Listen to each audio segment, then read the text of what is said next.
Testing, 1, 2, 3. Testing. Brooke, Robert, if any of you guys can hear me, just start chatting. I can see everything as you're saying.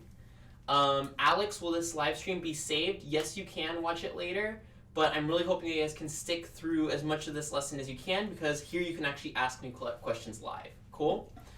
Awesome, guys. So anyway, welcome to Clutch. Thank you for joining me. We have a ton of people here. I actually just dropped my pen, but I will get that. Anyway, guys, we're going to start Professor Gerasimova's first exam review of the semester. And before we even begin, I just wanted to say thanks for spending your time with Clutch. This is our very first exam review of the entire semester. I'm doing this for a few different professors at USF and UCF. And this is the very first one. So if there are any technical issues, I just hope that you guys will be patient with me. We're trying to get them all squared away so that the rest of the semester works smooth. Anyway, my name's Johnny.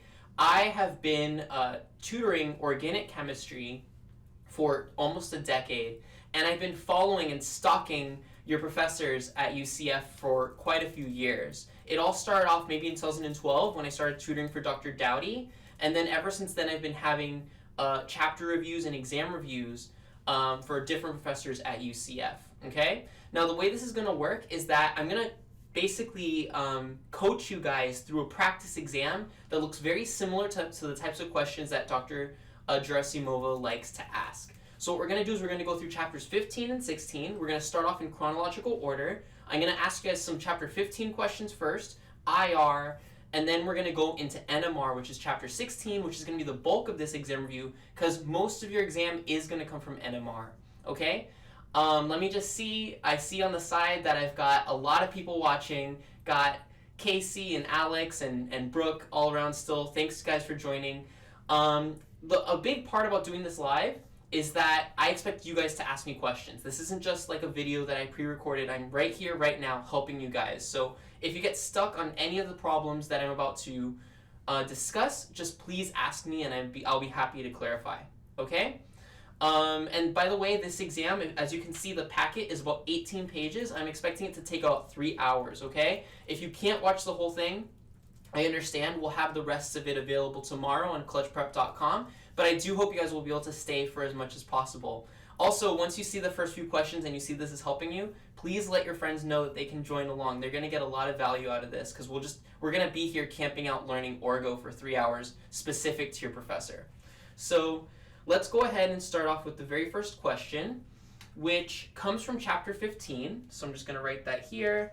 This comes from chapter 15, and this is an index of hydrogen deficiency question, also called degrees of unsaturation. You might be thinking, I don't really remember talking about this in Orgo 2, but remember, guys, this is something we learned in Orgo 1 that we're going to be using a lot in these two chapters, because we're going to be doing a lot of structure determination, meaning we're going to have to look at these complicated spectra, like IR and NMR. We're going to have to figure out what the structure actually is from that spectra. So the very first step is usually to do IHD. So right now we're going to practice IHD to make sure that everyone remembers it, and then we'll go back and then actually do the IR and NMR. Yes, and by the way, Michael, I'm definitely going to spend a lot of time talking about the number of signals. That's actually one of the big 4 things that you get from Proton NMR. That's the very first one we go over, so don't worry, I got you covered. So let's start off with, what's the equation that we use to determine IHD? Well, let's say we had this complicated molecule that, by the way, there's no way that Gerasimova would put something this complicated for you to do structure determination on, but let's just say you had to figure out the IHD of this molecule. So, do you guys remember the equation? There are a few different ways to solve for IHD, but the way that I do it is this, that the IHD is equal to 2 times n plus 2. Now, n is equal to your number of carbons. Okay, so I'm just going to write that here. And then it's going to be minus the number of H's you have over 2. Okay, so 2 times n plus 2 minus H over 2. Now, there is one kind of like twist to it, which is what happens if you have all these non-carbon and hydrogen atoms like nitrogen, oxygen, chlorine, etc. Well, you have to account for those. What I say is that X is equal to 1, oxygen is equal to 0, and nitrogen is equal to -1. And you guys might remember from Orgo 1 that X is just a halogen. So that could be fluorine, chlorine, etc. Cool? So now we've got everything mapped out. We just have to plug in the numbers. So guys, what is going to be the number that I'm going to use for N in this equation? This one should be pretty easy. This is going to be your slow ball question of the day. It's 21, right? Because I have 21 carbons. So let's start putting this into the equation. 2 times 21 plus 2, that's in parentheses, minus H. Now, H looks like it's the number 23, right? But guys, you can't just put the number 23 because we have to take into account these other atoms as well. So we know the number is that there's 23 H's. But what else do we have? Well, it looks like we have 1 nitrogen. What is that going to do to my number of H's? That's going to be minus 1. So after we add the N, that's going to be 23 minus 1, because this is for the nitrogen. I'm going to put here parentheses nitrogen. What about the oxygens? I have 2 oxygens. What do I do about those? Guys, I ignore those. You ignore oxygen. Notice that I put 0. So I'm actually just going to completely ignore the oxygens. They don't matter. And then I have Cl and F. Cl and F are both halogens, so they would both count as 1. X equals 1, so that would be plus 2, because that's my Cl and my F. I'm going to add that all together, and what that's going to give me is 24 H's. Okay, so now I'm going to plug in that my number here is 24, and then over 2. Okay, now guys, from Orgo 1, you may have used a different equation for IHD, and that's fine. If you have one that you used that's tried and true from Orgo 1 that's different and it works for you, go for it. This is just the way that I teach my students, but if you have a better way or a way that you learned, that's fine. So all this together is going to be 42 plus 2, that looks like it's 44, minus 24, that's going to be 20, over 2, which equals 10 IHD, and there you have it. That's our final answer. Okay? Now, what does that necessarily tell us? We don't know yet. That could mean that you have a lot of double bonds, a lot of rings, a lot of triple bonds. We don't know, but that's what this question is all about. It's just saying how many IHD do you have, and then later on we could figure out if that's rings or double bonds, etc. Cool. So, yes, so Kayla, that's a really good point. Jules and I even use different equations, which we butt heads over. We're like, hey, mine is better, and then he's like, no, mine is better. So yeah, you're right. Even within Clutch, we use different equations for IHD, but this is just the way that I teach my students from Orgo 1, Orgo 2. If you were with Jules and you learned a different way in Gen Chem and you always used his, by all means, please just use his, okay? Cool, guys. So, and I see that you guys were all following along and you guys all got that the number of carbons was 21, so good job. We're all here. We have our brains turned on now. It's officially fall because we're doing an exam review on Labor Day, by the way. That's amazing that you guys are even here. Cool. So let's go ahead and start with another very definitional question. Which of the following is primarily obtained from the IR spec? So this is just kind of I would call this intro to IR, which Gerasimova is going to ask you conceptual questions about what do you use IR for? What do you use NMR for, etc. So we need to be able to answer these questions. So can you use IR for, we'll just go one by one, the arrangement of carbon and H atoms in a compound? Does IR tell you that? No, it doesn't tell you that. I'm going to go ahead and cross that off because, guys, we know that IR actually doesn't do a really good job of telling you where atoms are. It only tells you functional groups, really. That's the most that you can learn from IR is functional groups. Cool, does it tell you the molecular weight of a compound? No, because it doesn't tell you about weight. It doesn't tell you if the molecule is big or small. It just tells you about functional groups. I'm just going to keep saying that. Does it tell you about a conjugated pi system? Not really. It's not very good at telling you. That's another technique called UV-Vis spectrometry. That one is really good at telling you if something's conjugated or not. If it has a lot of double bonds like this, you could use UV-Vis for that. But this is IR, so I'm going to go ahead and say no. How about, is it good at telling you the functional groups present in a compound? There you have it. We had it the whole time. Yes, that's exactly what you use IR for. Use it for functional groups. By the way, these other ones are actually hinting at other techniques. So B, The answer for B was actually mass spec. So MS, molecular weight, because remember you have your base peak and your molecular ion, and that tells you the weight. We'll get more into that. And then arrangement of C and H atoms would be like proton NMR.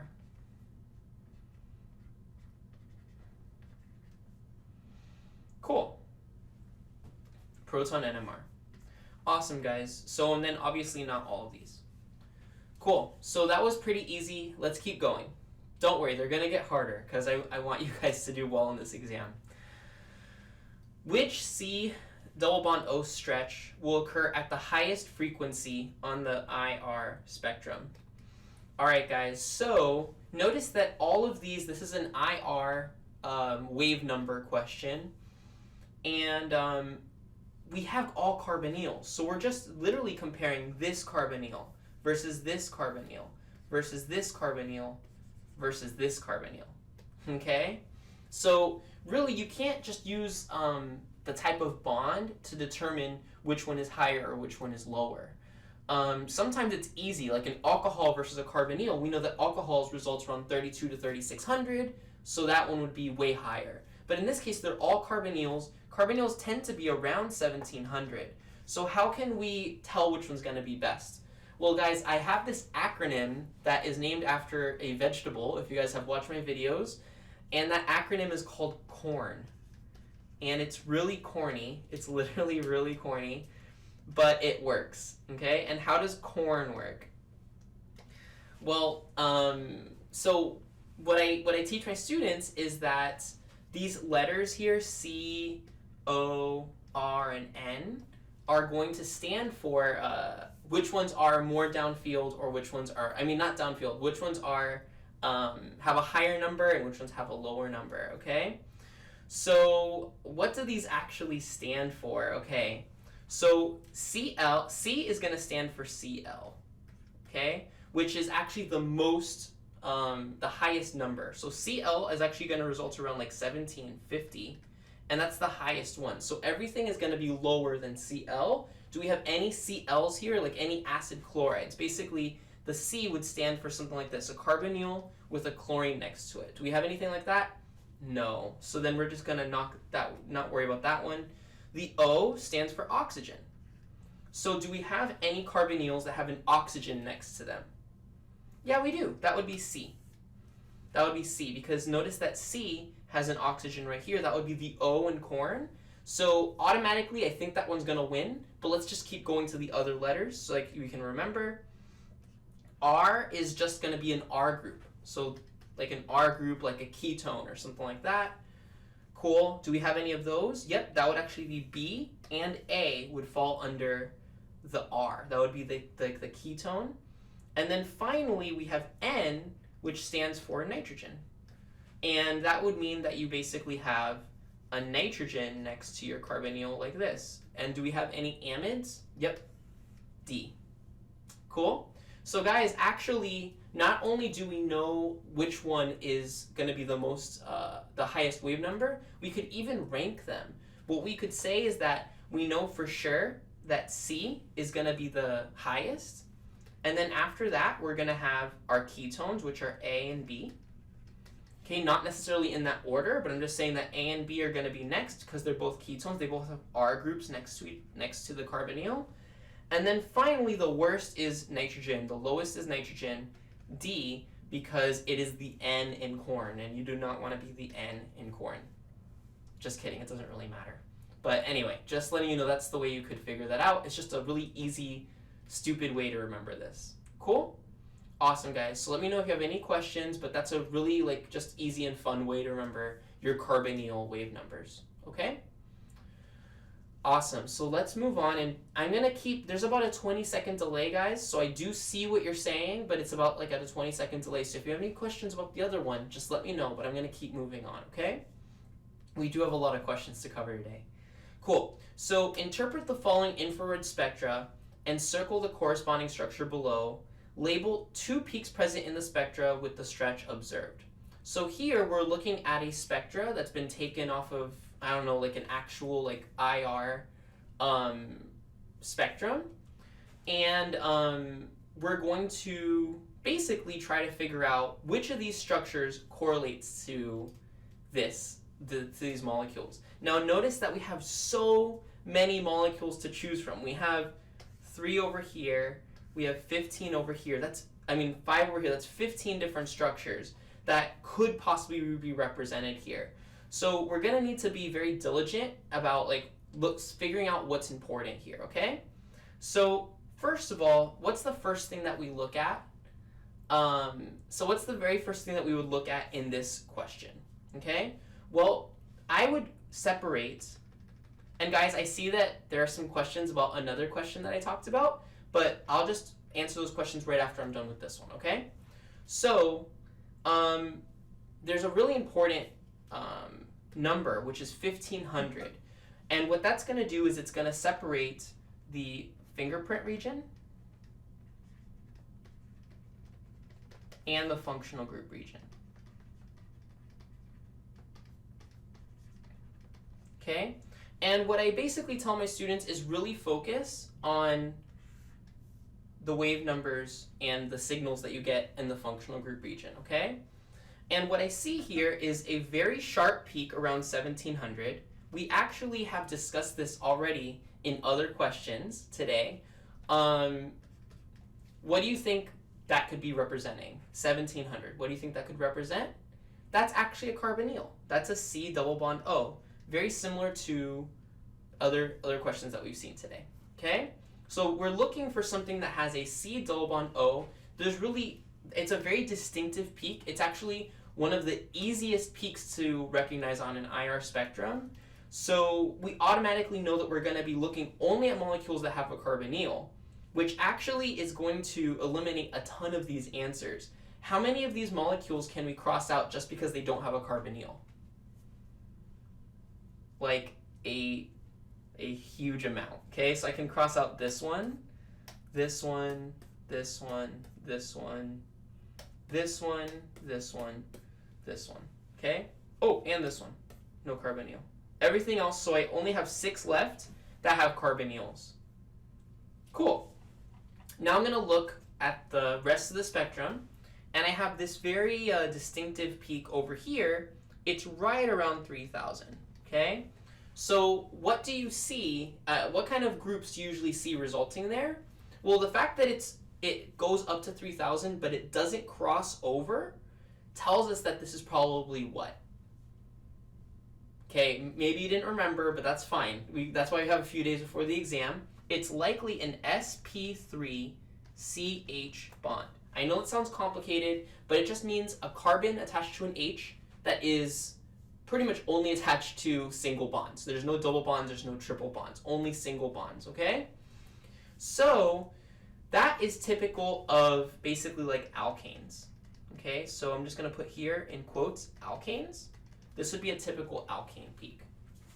Cool. So that means that we can rule out stuff that isn't here. Like for example, do I have anything in the 3200 range? Remember what's a very broad peak that results in the 3200 range that looks something like this? Alcohol, right?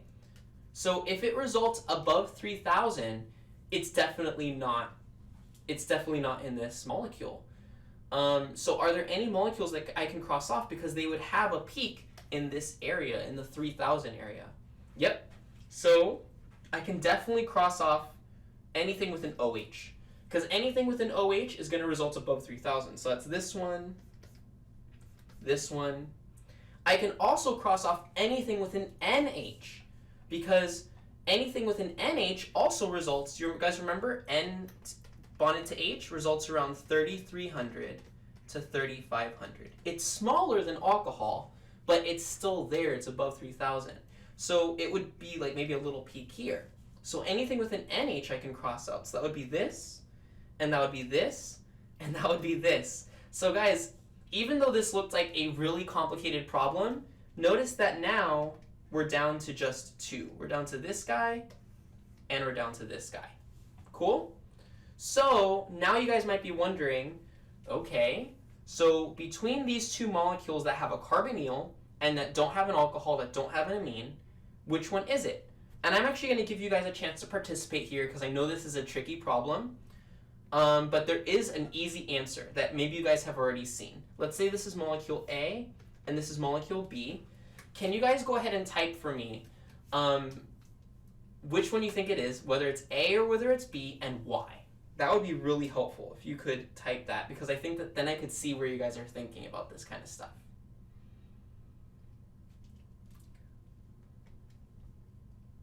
Cool. So I already see someone wrote the top one, which would be A. And why would you say that? And guys, A is the right answer because it turns out that B has 2 reasons that it can't be right. What are those 2 reasons? There's 2 different reasons that B can't be right. Well, first of all, B has CC double bonds, which are called alkenes, right? And where do alkenes result? Alkenes actually get a peak of their own. They get a peak around 1600. So if a double bond, CC double bond, is on our structure, shouldn't we have seen a peak over here somewhere? But we don't see it. So we know that for sure it can't be that one. I see. Okay, you guys got really excited about it being A. And but there's another reason too, which is that, remember guys, that these double bonds have H's on them as well. And this H would actually count as an sp2CH. And do you guys remember where sp2CH's result? Higher than 3000. They result from 3000 to 3150. Okay? So it can't be that one, because then it would have resulted again like some jaggedy peaks over here. Cool? So we know for sure our answer is A. Bueno? Cool. Awesome. So you guys got that. It seems like you guys have had some good IR preliminary education so far, which is really encouraging to me, because that means this review is going to be, this is going to move really quickly for you guys. You guys are going to really be integrating this stuff. Cool. So now really quickly, I wanted to go back and just talk about A versus B, because I didn't want to get too much in the details, but it sounds like you guys are all really interested. Which one is higher, which one is lower? And a few of you guys said it. So do you guys remember what's the difference between A and B? B is conjugated. And conjugation is a topic that we'll actually talk about for the next exam. You're not going to talk about it much in this exam, but it just means that you have a double bond that can resonate along with the carbonyl. So do you guys remember, if a ketone is conjugated, does it result higher or does it result lower? Higher or lower than a regular ketone? And the delay isn't that bad, so I'm going to wait for you guys to let me know. Conjugated results. You guys know? You guys don't know? I'm actually going to look at some of the other questions while I'm waiting for you guys to answer that one. Which CH bonds do you could in their spectrum over others? Which CH bonds? Cool. All right, we've got unanimous agreement, guys. So when it's conjugated, it's going to be lower, okay? So it's going to result usually about 20 wave numbers lower. So then what that means is that the true order, good, -20. You got this, Beatrice. So then it's C, and then which one is next? It would be A, and then it would be B, and then it would be D. Cool? And the exact difference between A and B would be around -20. That B would be around -20 less than A. Cool? Awesome, guys. So Ahmad, I'm trying to answer your question. Oh, which CH bonds do you count in their spectrum over others? I'm not totally getting the question, but we are going to do more of these. So repeat the question if by the next problem you don't understand, okay? Because we're going to do more of these. This isn't the only one. Cool. So let's move on to the next one. See? We've got more. Cool. Awesome, guys. So match the following structures with the IR spectra shown below. So guys, we've got a ton of we've got 4 different spectra, and we've got a ton of different molecules, and we've got to basically match them. So notice that the spectra already have numbers to them, so all I have to do is letter the molecules. So I'm going to go ahead and letter them: A, B, C, D, E, F, G, H, I, and J. Cool. Awesome, guys. So now we have all these structures. Go ahead and if you printed out the worksheet, you can write that in. Cool. So guys, what are things that we're looking for? How are we going to know what is what? For example, let's start with the easy ones and then move to the hard ones. Do you guys see any functional groups here that are very easy to recognize that immediately tell us what we're looking at? So for example, 4 definitely looks like what type of molecule? What type of functional group? It has to be an alcohol, right? This is an OH right here. Cool. This is an OH. This looks like it is sp3ch because it's less than 3,000. So it looks like this is going to be some kind of just alcohol. And then all these other peaks are below 1,500, so I'm not going to give as much priority to those. So which one looks like it might match to 4? Let's see. So 4 has to be an alcohol, which means it can't be a carboxylic acid. So like you might look at this OH and think it's an alcohol, but remember from Orgo 1, guys, that when it's a COOH, it's a carboxylic acid. It's different. So really I'm looking at it's either A or it's J. Those are the only 2 real alcohols that I see that it could be. And do you have I guess a preference? Which one do you think it might be, A or J, for this molecule here, and why? I definitely know which one it is.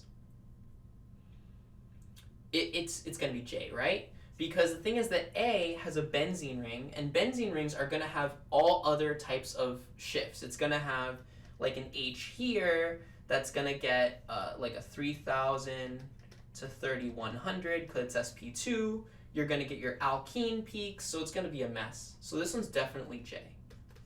So when we draw the letter, let's also just bring down the structure so that we can remember for later. So I think it's something like this, right? Yeah, cool. So J, that one was easy. Any other easy ones? Cool, you guys got this. It's like unanimous. You don't even need me. So 1 has a pretty distinctive peak, just so you guys know. This is a nitrogen. Okay, this is a nitrogen that has how many H's on it? So first of all, how do I know that it's a nitrogen? Well, because it's resulting in this like 3,300 to 3,500 range, and it doesn't look like an alcohol. If it's in the range of an alcohol but doesn't look like an alcohol, it's probably a nitrogen. Cool? And now notice that it has these double peaks. Do you guys remember what a double peak means? It means that your N is bonded to 2 H's because you get as many peaks as you have H's when you have a nitrogen. Okay? So 2 peaks, so I'm looking for a nitrogen with 2 H's, and that just made it so easy. My answer must be what? It must be E, which would be this molecule. Cool. And by the way, does the rest of the spectra kind of confirm that it is this molecule? Yes, because notice that I also have this C double bond O. So that makes sense. I have my carbonyl, I have my NH2, so then we're good. This is E. So I'm going to circle this one. If you guys don't mind, I'm going to go ahead and cross out A, because there's no more alcohols, right? So I can just cross that off. So we only have a few more that we're looking at. Now notice between these guys that I don't have any broad peaks above 3,000. No broad peaks above 3,000. So maybe we can make this easier on ourselves. These are a little bit more complicated. By the way, I see that they both have carbonyls. C double bond O, C double bond O. So I know I'm going to be looking at stuff with carbonyls, and I know I'm going to be looking at stuff that doesn't have bonds over 3,000 for these. So anything that's over 3,000 or that doesn't have a carbonyl, I'm going to eliminate. So for example, C, carboxylic acid, always results really big. It's similar to alcohol. It results really big above 3,000. So anything with COOH, I'm going to cross off. So let's go ahead and cross off this one. Let's cross off this one. That's good. And then finally, let's also cross off this NH, because we know that we would, again, if there's an NH there, we would be getting a peak above 3,000, right? So I can cross off this NH. So that means this is pretty good. We're left with a pretty good group of final candidates here. we have, let's say, 4 final ones, and we have to match them to the 2 best ones. Cool? So now let's look at the little details. We're going to have to go into the details here because these are getting a little bit more challenging. So for example, 2 has this little double peak around 2700. I talk about this peak specifically in my chapter videos. And it means something. It has like a special kind of meaning. And if you guys don't know it, that's fine. But just so you guys know, aldehydes, CHO, which is an aldehyde, you should know that. You should remember that from Orgo 1, result around 2700 and usually give a double peak. So are any of these aldehydes? Yep. So notice that D is an aldehyde and G is an aldehyde. So it's between D and it's between G. Now, which one's going to be better and why? Think about the arguments that we've had before about this. So notice, do I have anything that could be like a double bond alkene peak here? Actually, I do. I do have that right here. Notice that I have this little bond, this little peak here, that is right around 1600. So that could be my C double bond C, right? Now over here, do I have anything above 3000? Well, it drops off, but I do have a little bit of kind of density there. Notice this one versus this one. This one drops off right at 3000. Like 3000 is a flat wall, nothing really past there. But this one, when I draw 3000, I've got some stuff over here. I've even got this little thing that looks like maybe a little peak.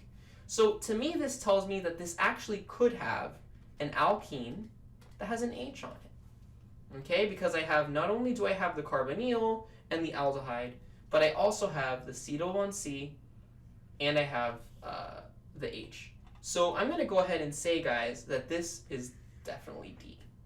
Okay, because of the fact that I have bonds that are consistent with that extra double bond there. Okay, so I'm going to go ahead and erase this, draw this as D, and show that this aldehyde is D. Okay? Cool, guys. So that one was a little bit hard, but now I can pretty much cross out G, and now it's just between H and I for this next one. Cool, guys. So now finally, is it going to be H or is it going to be I for this molecule? Okay?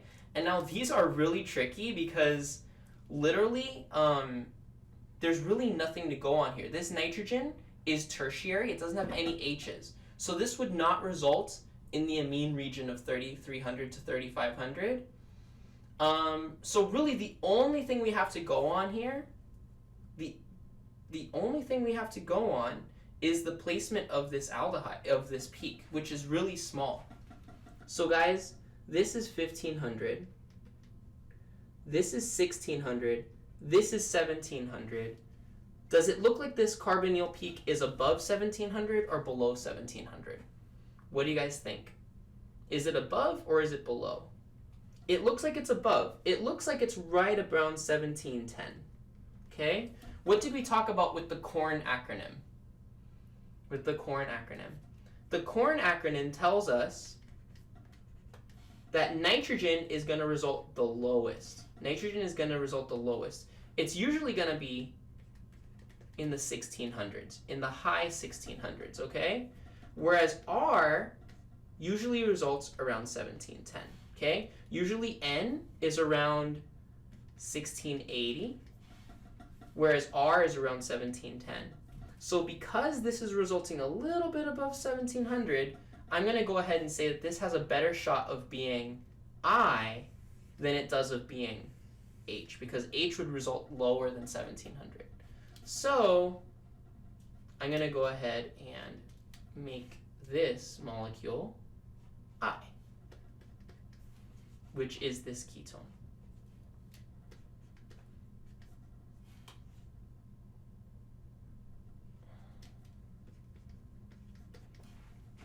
Cool. Awesome, guys. Great job.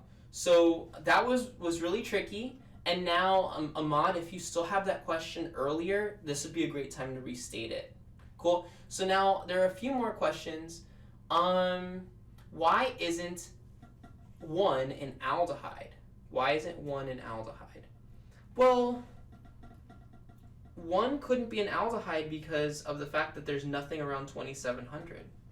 Okay, there's nothing around 2700, so there'd be nothing that would really make me think it's an aldehyde. Plus, I already had 1 figured out because that's that nitrogen with 2 hydrogens, and there's really only 1 molecule like that. Cool? Awesome, guys. So, see, I'm not just giving you easy problems. I told you that it's going to get harder. Cool. So let's do some more. Circle the molecule within each given set that most likely produces the given infrared spectrum. Cool. So let's see. Yeah, we only have 1. So we have this spectra, and we have to figure out which one it correlates to. So I'm going to go ahead and say this is A, this is B, and this is C. And you guys tell me which one you guys think is the right answer. From me, like just being a tutor, doing this for a long time, one of these just jumps out at me. One of these just jumps out at me, but you guys let me know, okay? Now, I'm going to go back because Chris is restating that I meant that you think that he meant I. Well, I isn't an aldehyde because it's a ketone. So we learned that that ketones have a carbonyl with 2 R groups on both sides. So this is just a ketone. Cool. Oh my god, so it's really obvious to you guys too. It is C. So the right answer is C. And the reason is because this is a very distinctive COOH peak carboxylic acid all over the place. How do we know this? Because carboxylic acid is actually your broadest spectra that you will ever see in IR. Many times it stretches all the way from 2500 all the way up to even 3900. This thing is a monster. It's bigger than alcohol. Not only is it bigger than alcohol, it tends to even stretch out your carbonyl. It's crazy how your carbonyl, when you have a COOH, instead of being this spindly little sharp peak, many times it will become much more broad just because there's an OH present. So just letting you guys know that if you've ever encountered this before, hold this one in your brain because you're always going to see it's very distinctive. It's that carboxylic acid with the OH that's really, really broad, and then the really, really broad carbonyl. Cool. Easy. Cool. So this is a good definitional question. All the following molecules contain a carbon-carbon double bond functional group. However, not all carbon-carbon double bonds are detected by IR spec. Circle those molecules that cannot be seen by IR. So I'm sure that Gerasimova talked about this like probably the very first day that she introduced IR. It's like one of the definitional things that you learn about IR, like intro to IR, which is that IR does not work on which types of molecules. Which types of molecules does it not detect? For example, carbon dioxide would not be detected by IR. And why is that? The reason is because it does not detect symmetrical molecules. So does not detect symmetrical molecules. Cool? So anything that has perfect symmetry is not going to work. So again, I'll go ahead and just number or letter these so that we can keep track. The ones that would for sure not work are B and C. Because remember that IR takes advantage of stretching, twisting, wagging, all these different types of vibrations that happen with the bonds. And if the molecules are perfectly symmetrical, all those vibrations will cancel out and you won't get any type of reading. So in order for it to work, it needs to have some type of asymmetry. Cool? So what all of these molecules, including carbon dioxide, have in common is that they're all too symmetrical to result in IR. Be aware of that. It's a good kind of conceptual question that she could throw at you on this exam. The other ones would result just like what we were talking about before, around like 1600 with like a CH peak around 3000 to 3150. Cool. Let's talk about mass spec a little bit.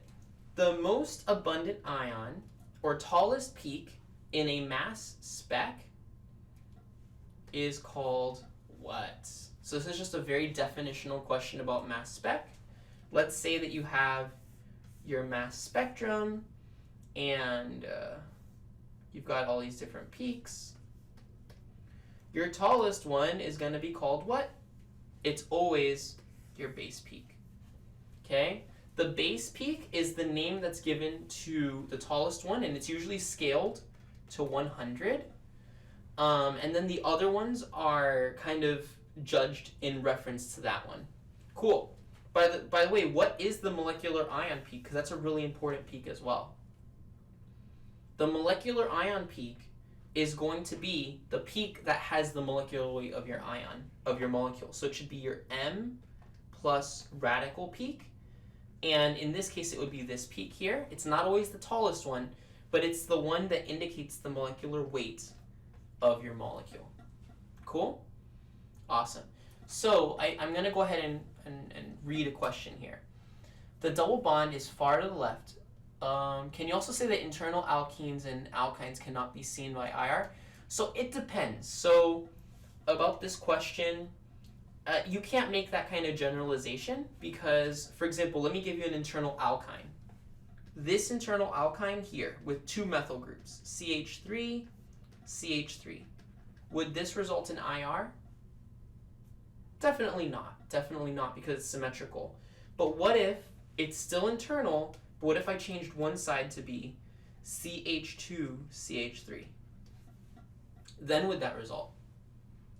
Yep, that would result because of the fact that it's asymmetrical. It's not perfectly in the middle. It has a smaller group on this side and a bigger group on this side.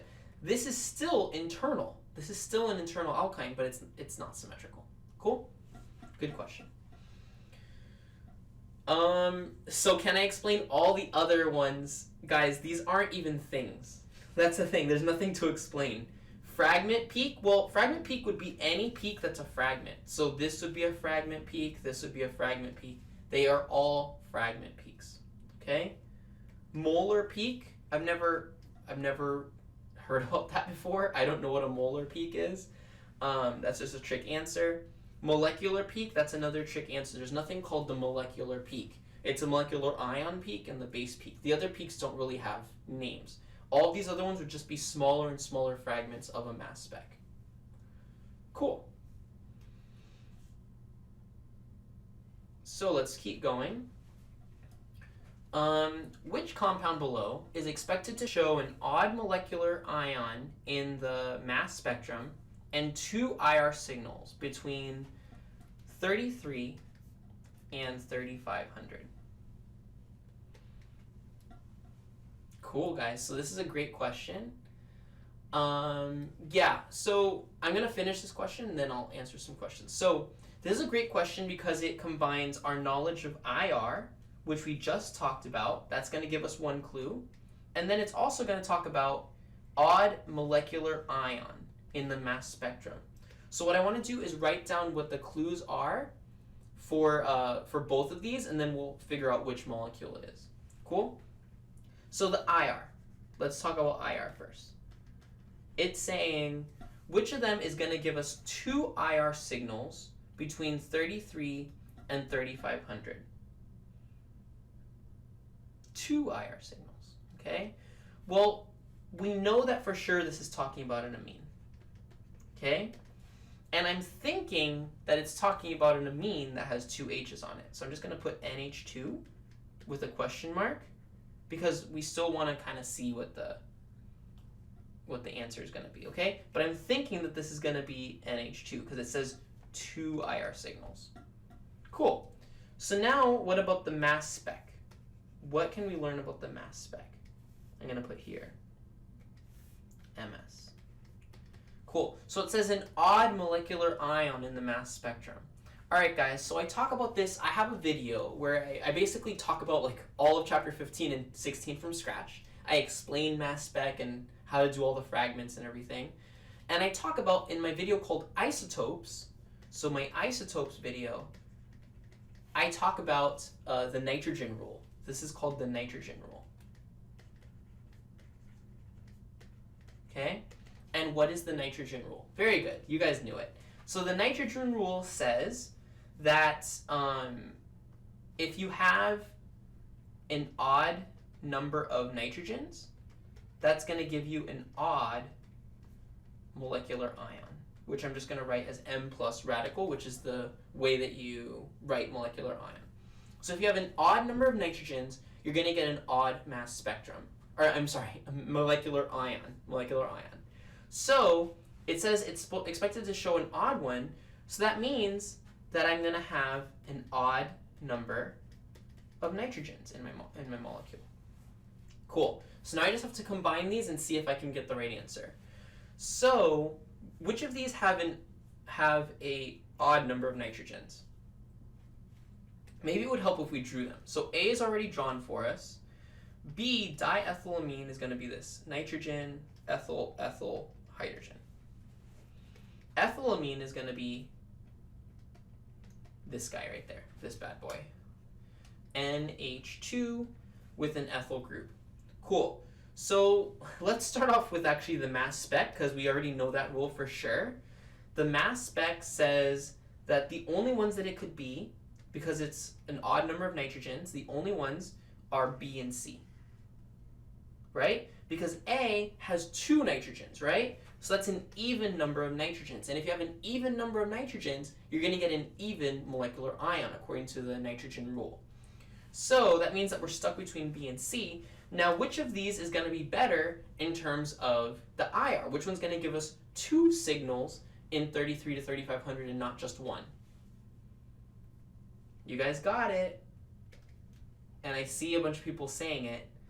It's going to be C. Because of the fact that you have 2 hydrogens attached to that nitrogen, so we learned that that is going to create a double peak in the IR. Cool. So it would be C because it's a primary amine. Sure, yeah. Now I want to warn you guys against saying primary amine, because remember that in the other problem it was actually an amide. Remember that the answer was actually a carbonyl with an NH2, and that is actually not called a primary amine. That's called a primary amide. So just something to be aware of, that it's not always an amine, but it's always a nitrogen with 2 H's. Kind of a good, helpful hint. Cool? So we know that for sure the answer is C. Alright, so let's keep moving on. Now guys, do you guys recognize this problem? Does it look kind of familiar? I got this problem directly from Gerasimova's slides. And the reason is because I figured that you guys might have done this one in class, but I don't know if it was explained in the easiest way, okay? So, and it could always help to do something again that you've seen from class. So these came directly from class, and it's probably similar to what you're going to see on the exam. So if we know how to do this, hopefully you're going to get all these questions right on the exam. And notice, I don't remember who asked, but they said, can we do signals? Hell yeah, we're going to be doing signals for sure. Cool, so how many different NMR signals are expected for the compounds below? We've got 4. So guys, all of these compounds are really straightforward because they don't have any wedges or dashes or even double bonds with hydrogens sticking off of both ends. So I don't have to worry about diastereotopic and enantiotopic and homotopic. You guys know those words? Don't worry about those here because these are just very simple structures. We're going to go into diastereotopic in a little bit. So for this first molecule A, how could we determine how many signals there will be? Well, the first thing we look for is symmetry. Is there any type of symmetry on the molecule? Absolutely. I've got symmetry right here. I've got a plane of symmetry down the middle. So then how many non-equivalent carbons do we have? Well, we have this one in the middle that we'll call A. That's for sure nothing is like A. Then we've got this one in the middle, kind of, that is called B. And then we've got this one over here that's called C. Okay? Now you might be wondering, why are A and B different? They're both CH2s. This is a CH2 and this is a CH2. So why are they different? Well guys, they have different perspectives on the molecule. A is right in the middle, so it has CH2s on both sides. But B has a CH2 on one side and a CH3 on the other. It's different, so these get different signals. Okay, that's something that always tricks my students. They always say, but Johnny, they're all CH2s, so aren't they all the same? No, it has to do with their perspective on the molecule. If there's anything that has a different perspective, that should get a different signal. Cool? Now, so we have A, B, and C. Do we have any others that might get a signal? How about this carbon there? Would that be different? No, that's the same as B, right? And what about the one on the edge? That's the same as C.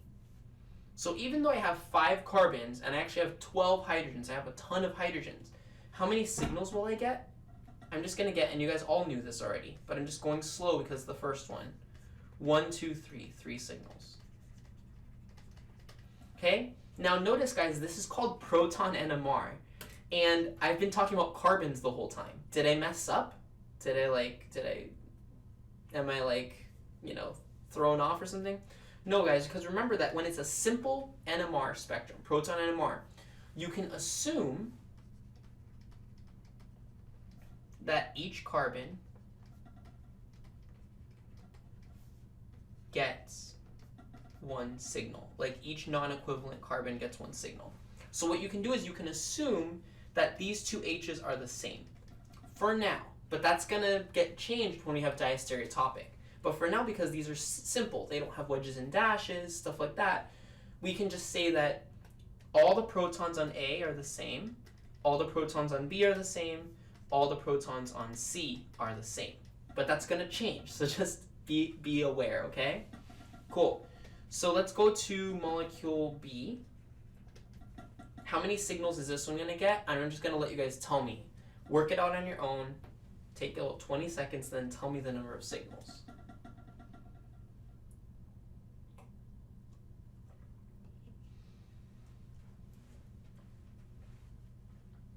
Beatrice, you're going to have access to this review as many times as you want to watch it, okay?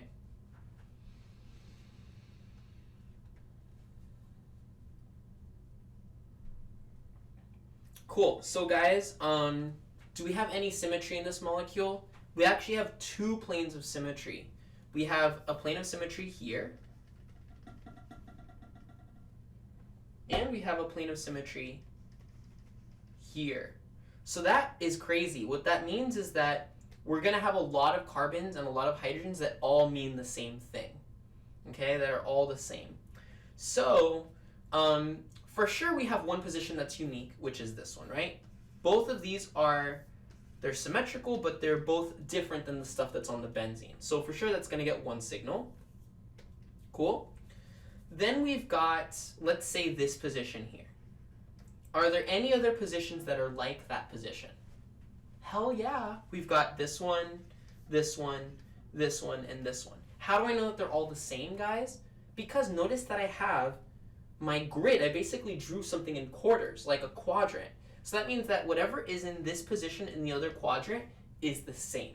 So that means that all of these would get position B. So now I've got those 4 in the ring that are B. I got the 2 on the methyl groups that are A. So are there any other positions that I need to count, or am I done? And actually, guys, this is up for debate because I see that you guys are about half and half. Half of you guys are saying 2, and half of you guys are saying 3. You know why that's problematic?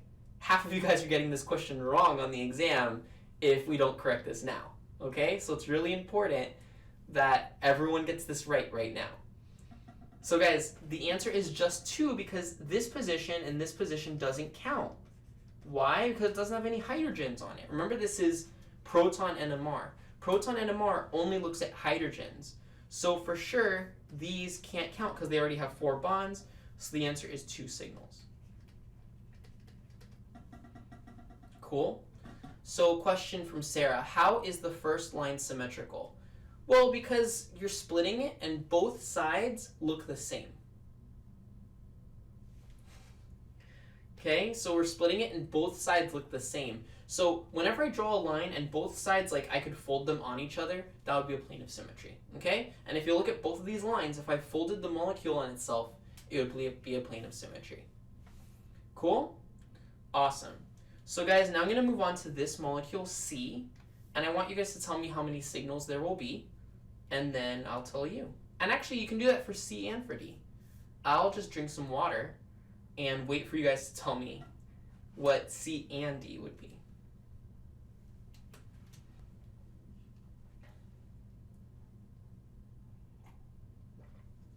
Hey guys, I see that you guys were looking at the top right, but I specifically wrote that B was on the bottom. So look for the letters. I was working on the bottom one. Unless there's some kind of glitch that maybe it's going too slow and you weren't able to see. Cool. So C, you guys are saying 3, and D, I still don't have any answers yet.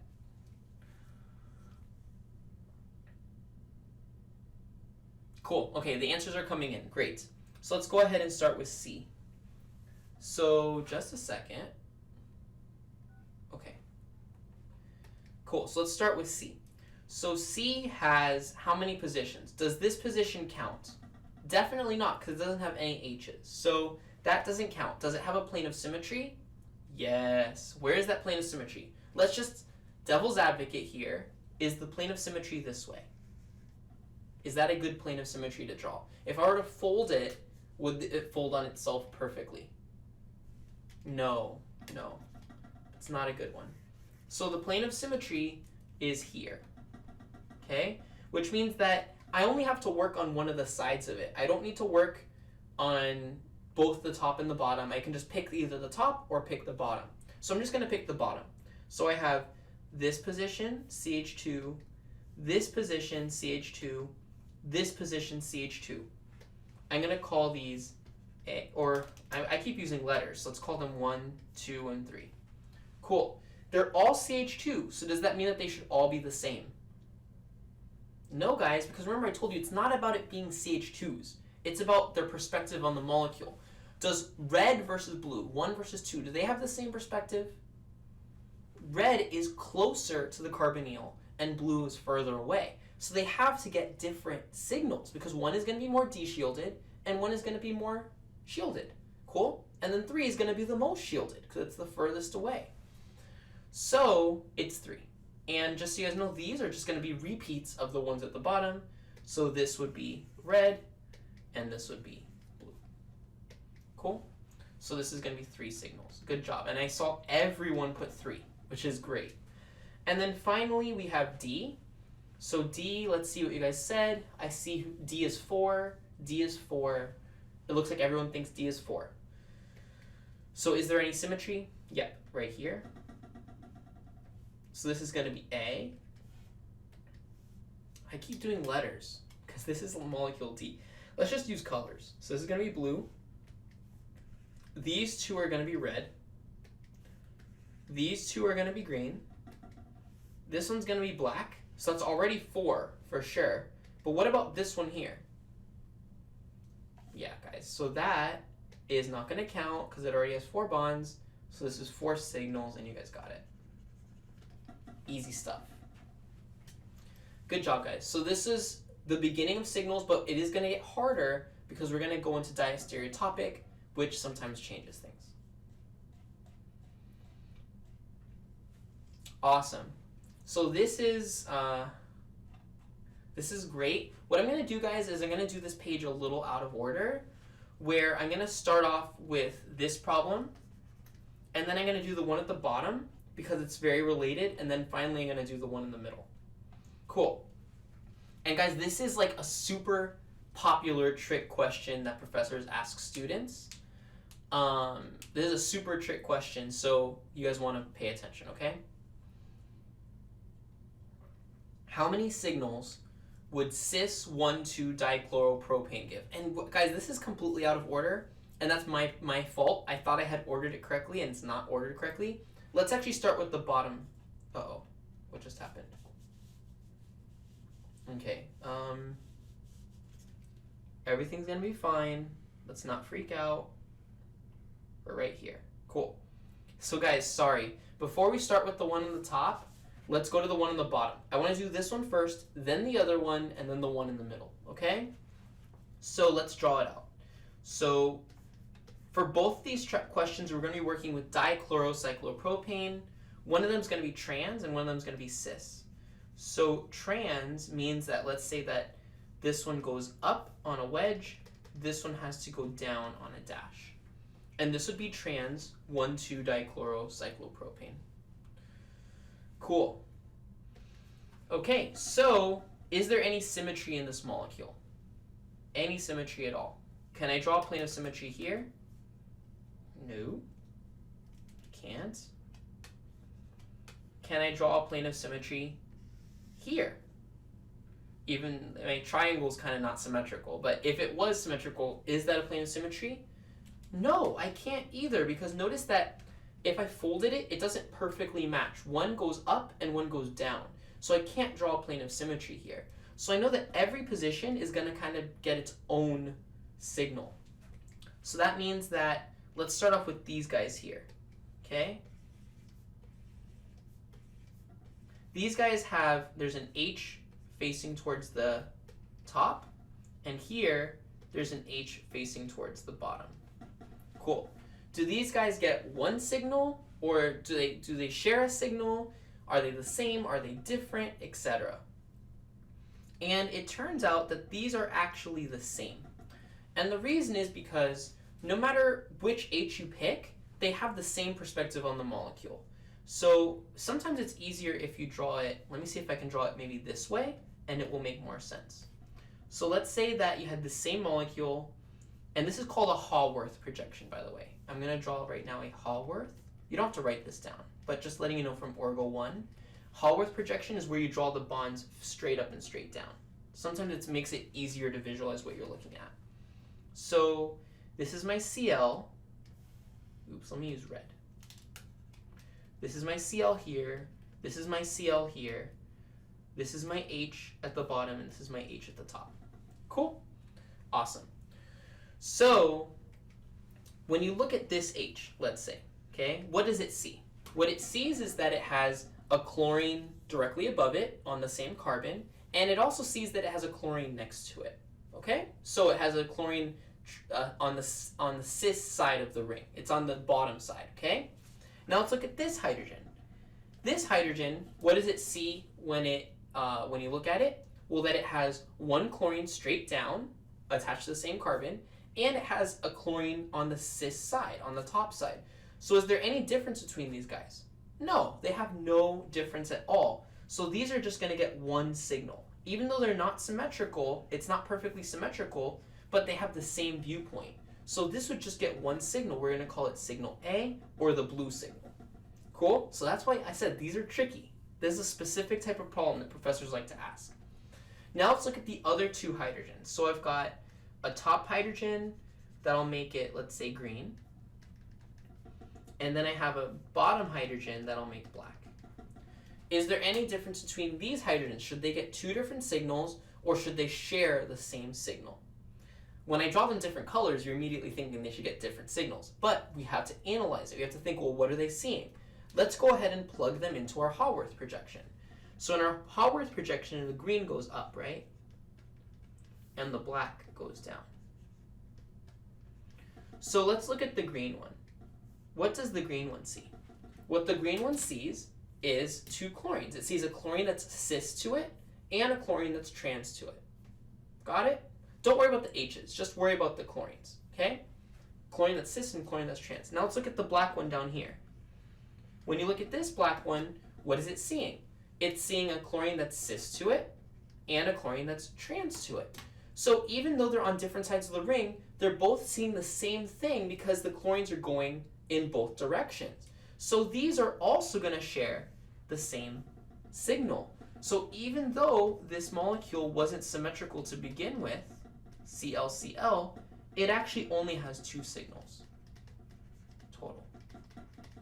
And the first signal would be down here, A, and the second signal is up here, B. Okay? So is everyone okay with that right now? This is like super important. Like every professor asks this question, so it's important that you guys know this one and know the logic behind how to solve it. Okay? Because it's not always a triangle, it could be a square. And then you have to use the same logic. Okay? If it was a square or whatever. Cool? But now let's go to what happens if it's the same molecule, but now we're just going to change one thing and we're going to make it cis. What I'm trying to do is I'm trying to give you guys all the different possibilities, so if you get one of these small tricky rings, you know how to solve it. So what does cis look like? Well, cis would say that now we have our two chlorines again, but now they're on the same side. You can pick whichever side you want. I'm just going to pick the top side. And that means that if I were to draw my Haworth projection, like we did before, it would now look like this. Chlorine and chlorine. And that means that my H's are at the bottom. So that would mean that I have H, and that would mean that I have H. Cool. So now by having it cis, do you think that the answer is also going to be B, 2? Can we just look at it and say, oh, this is for sure 2? Or do you think the answer might change because now it's cis? What do you guys think? Go ahead, and I know that you might not have seen this type of problem before or thought about it in this way, but just tell me, what is your guess? Is it going to lead to more signals? Is it going to lead to less? Or is it just going to be the same amount?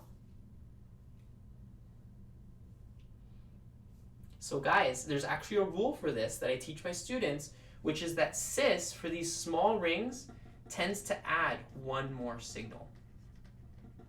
You can usually add one more signal when it's cis. And why is this? Because we just invented a new position. Because look, are these two H's the same? Totally. These two H's are going to be A, for sure. But then what about, let's do this again. I'm going to do green H facing up and black H facing down. Are these both going to be exactly the same? Well, green is going to be up here, and black is going to be down here. What does green see when it's looking around the horizon, when it's waking up and looking out the window? What does it see? It sees chlorine. Chlorine. All right. Cool. So that's what it sees. But this H over here, when he wakes up and looks out the window, does he see any chlorines? No. All he sees is hydrogen. So these have a different perspective, right? So that means that when you have a cis molecule like this, this is going to get your 2, and this is going to get your 3. So the right answer here is actually 3 signals. 1, A, 2, and 3. So the answer is C, 3. Now guys, I don't want you, so I hope that made sense first of all. I don't want you to memorize this. I don't want you to just be like, oh, it's 2 plus 3, it's 2 plus 1, so it must equal 3. That's not what I'm trying to do here. What I'm trying to do is just build an intuition into you that cis versus trans matters, okay? It's not like, oh, trans and cis doesn't matter. No, it matters, and you should probably just try to visualize with these small rings. The best way to do it is just to try to visualize what's the difference between them, okay? So that's a great question. So the question is, but I thought we can count all these H's as C's as the same signal. You're right for simple molecules, but I also told you that we're going to be breaking that assumption. It turns out that these two H's are actually diastereotopic, which I haven't taught you the rule for it yet, stereotopic, but we're going to get there. I'm going to teach you guys the rule, but they're diastereotopic, so that means that you can't assume that all the hydrogens on that carbon are going to lead to one signal. They actually lead to separate signals. But the best way to figure that out with these small rings is just to draw it out and try to visualize it yourself, okay? Now, why would the bottom two only produce one signal? Well, guys, because they look exactly the same. They have the same perspective on the molecule. Let's just draw it one more time. Chlorine, chlorine, H and H. Notice that there's actually a plane of symmetry here, right? So these H's are exactly the same. These H's are exactly the same. They see the same exact thing. They both see 2 chlorines on top of them. So they're both the same, okay? They both have the same perspective. Whereas this H is very different. It has 2 chlorines next to it, and this H down here has 2 hydrogens next to it, so they're very different, okay? So I hope that clarifies a little bit. Finally, let's finish off with the middle of the page. How many chemically distinct proton NMR signals are there in the following compound? Cool, guys. So this is not one of the easy problems. So now this is getting more complicated. And the reason is because remember I said, so guys, remember I told you guys how we could know if it's easy? I said if it doesn't have wedges or dashes. But what I really meant is if it's not chiral. If there's chirality in the molecule, guys, it's going to add the possibility for diastereotopic protons, okay?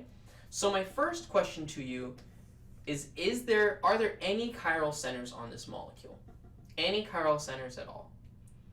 And what I see is that I do have a chiral center right here, right? Notice that, let's draw this out in bond line actually. I have 3 carbons with a Cl here and a Br here. Okay, so I like to see things in bond line better.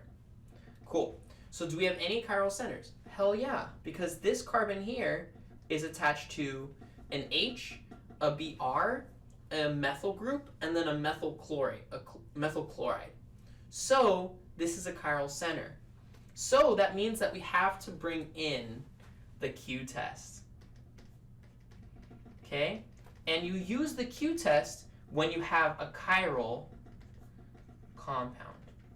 When you start off with a chiral compound, you have to use the Q-test to figure out if your hydrogens are going to be the same or if they're going to be different. Okay? Now, guys, in my videos, I talk about all about the Q-test and how to do it step by step. But at the end, we arrive to a shortcut. At the end of the whole Q-test, we arrive to a shortcut, which says this.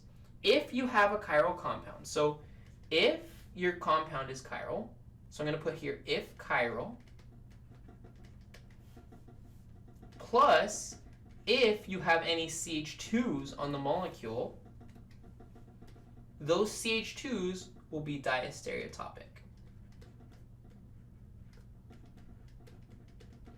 And that means that they will be non-equivalent. And what non-equivalent means is that they each get their own signal. Each get signal. Okay? So guys, before I wasn't talking about the Q-test. I was oversimplifying it. I was saying, guys, every carbon gets one signal, right? But now, how are you going to know whether to use the Q-test or not? You look for chirality. If you have a chiral center, and if you have any CH2s on the molecule, any CH2s at all, those CH2s are now going to get 2 different peaks. One for one and one for the other. Okay? And that's basically the shortcut way that you would get the number of signals here. Now, guys, there's another, it's not just if it's chiral and it has CH2, there's another thing, which is if it's chiral or if it has a double bond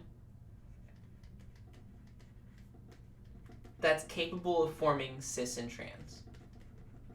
That's the other thing. Remember that diastereotopic compounds can also happen with double bonds. So just to know, it's either one of these two. Either it's chiral or it has double bonds that have cis and trans isomers. Then you would use the Q-test. Cool? So now you guys are asking, okay, so finally, let's get through it. How many signals are there going to be? Well, do we have any CH2s here? Yes, we do. We have one CH2 right here, which means that do we have any plane of symmetry? Is there a plane of symmetry here? Like if I draw the line down? Hell no. There's no symmetry in this molecule, guys. I've got a chlorine on one side, bromine in the middle, not symmetrical. So that means that every carbon gets its own signal except the CH2, which is going to get 2. So this carbon is going to get 1 signal. This carbon that has a hydrogen is going to get the 2nd signal. And then this carbon that has 2 hydrogens is going to get a 3rd signal and a 4th signal. Why? Because I have a chiral center plus a CH2. Isn't that an easy rule? So I'm trying to simplify the process for Q-test so that you always are confident when to use it. If you see chirality or a double bond, and if you have any CH2s present on the molecule, the answer is going to be D4. Cool? Awesome, guys. So now we're going to take that knowledge with us throughout the rest of the lesson. Bueno. Let's turn the page. How many different signals would you see in the proton NMR for the following compound? Assume that you can see them all. Cool, guys. So now I'm going to start asking you guys the tough questions. Do we have any chiral centers in this molecule? Because again, we're looking for different signals. So the reason why am I asking, do I have any chiral centers or double bonds that form cis and trans? And the answer is that I don't. And the reason I need to know this is because I need to know, am I using the Q-test or not? That should really be, now that you see these different signals questions, your first question to yourself should always be, am I going to use the Q-test or not? Okay? And in this case, do I see any chiral centers or double bonds? No. So I'm going to say no Q-test. And what that means is if I have no Q-test, then what that means is every carbon gets one signal. That you're not going to get a carbon that has two signals, okay? You're not going to get the two H's that it's a CH2. So basically, there's no chirality and there's no double bond, so now it's just going to go back to the easy. I'm just going to put here that it's easy because I don't have to use the Q-test. Cool. So then, now I have to look for symmetry, just like I would do with any other molecule. Do we have any symmetry here? Now guys, I purposely put this question here because it's a good test of what you believe to be symmetry.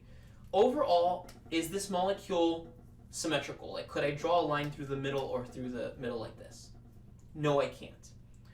But what I could do is I could split this into a part of the molecule that is symmetrical with itself, right? Even though the whole thing isn't symmetrical, this part has a fork in the road, and that fork has two paths of equal length, which means that even though the whole molecule isn't symmetrical, this part is. So I could draw a line of symmetry right here, couldn't I? So what that means is that even though the whole molecule isn't symmetrical, I can draw a line of symmetry through one part of it. So I'm going to go ahead and use the symmetry for just that part, and then I'm going to make the other positions different. So exactly, you guys are onto it. So what that means is I'm going to get, for sure this is going to be one signal. For sure this is going to be my second signal. For sure this one isn't going to count because it's not a hydrogen. But then over here, because of these two ethyl groups that I have sticking out, they both share the same meeting point. What that means is that these three are going to be the same. So this is going to be 3, blue, green, and black. And blue, green, and black are going to be shared on both sides. This is going to be green, and this is going to be black. Isn't that interesting? So even though the whole molecule isn't symmetrical, there's a part of it that is, so you have to do symmetry there. So you guys got it. The answer is actually going to be B, 5 signals. I bet you didn't know there were this many different types of questions that Gerasimova could ask about number of signals. But now you're getting exposed to the different ways you have to think about these questions, okay? Cool. So I saw that there was another question, but it looks like you guys resolved it on your own, which was really helpful. Thank you, Kayla, for helping out there. Cool. So let's keep going. For the following compound, how many different signals would you see in the proton NMR? So why don't you guys tell me, is this going to be a Q-test question or not? Am I going to use the Q-test, meaning the CH2s are diastereotopic, or am I not? By the way, I just want to remind you guys that I'm doing like a fast, kind of like a shortcut version, because I'm assuming that you've already studied this stuff before. But if you go back to my chapter videos for the Q-test, I spend like 30-40 minutes talking about like what the Q-test is and why it makes sense, and like it's showing you like that why they're diastereotopic and everything. Okay, so there is more information if you want to know it. But if you just want to use the shortcuts that I'm giving you now, they work really well as well. Cool. So guys, great job. No Q-test. So that means this is going to be easy. Cool. So can you guys tell me how many different signals we're going to get?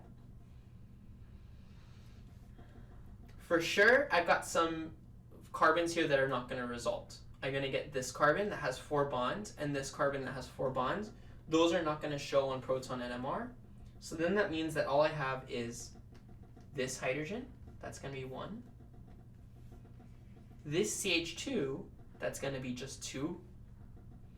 And then over here, once again, guys, this molecule wasn't symmetrical, but I do have a part of it that's symmetrical, right?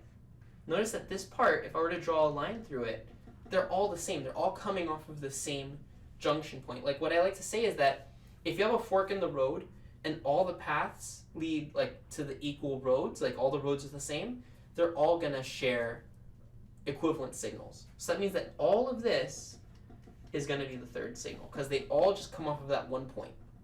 They're all equal, exactly. So that means that this one's just going to be 3.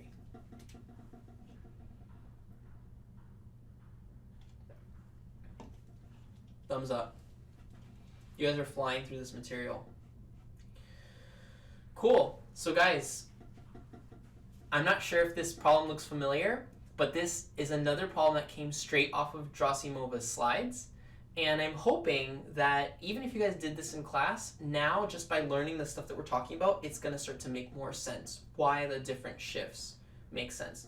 So before we can, it says here predict chemical shifts, which is a new topic.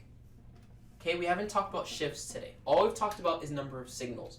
Remember that for NMR, there's 4 types of information you need to be able to tell. You need to tell number of signals. That's 1. That's always your starting point. Chemical shifts, which is what we're going to do now. Your integrations, which is how many H's represent each signal. And then finally your splitting. Okay, so we're going to go over all that today. But right now we're going over the second piece of information. We just knocked signals out of the park. You guys are pros on signals now. But now what we want to do is we want to talk about shifts. Okay? So before you can actually talk about shifts, you need to talk about signals, because we need to know how many signals there are and then say what the different shifts will be. So guys, how many signals would there be here?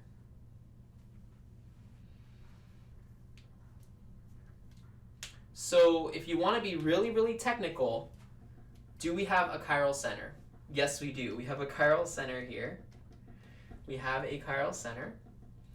And what that means is that would we use the Q-test? Yeah, we would. We actually would use the Q-test here. And then that means that the Q-test says that if we have if chiral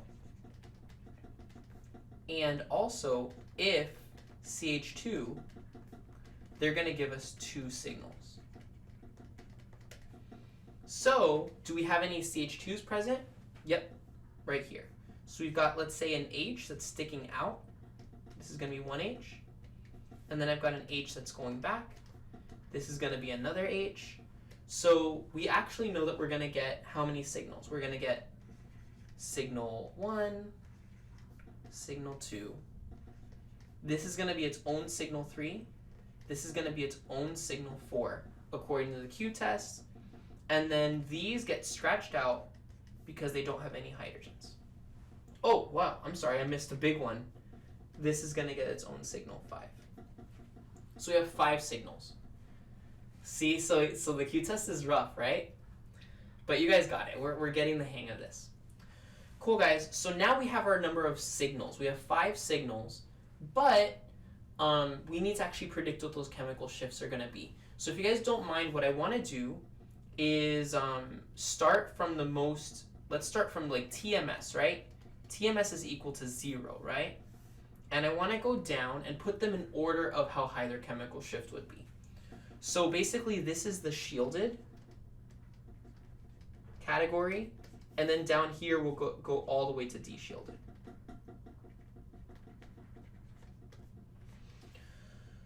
Cool. All right. So what would be the most shielded one? The one that is like has the most electrons? It would be signal 1. That's black. Oops, black. So signal 1, which is black, I'll just put it in a circle so you know we're talking about a signal.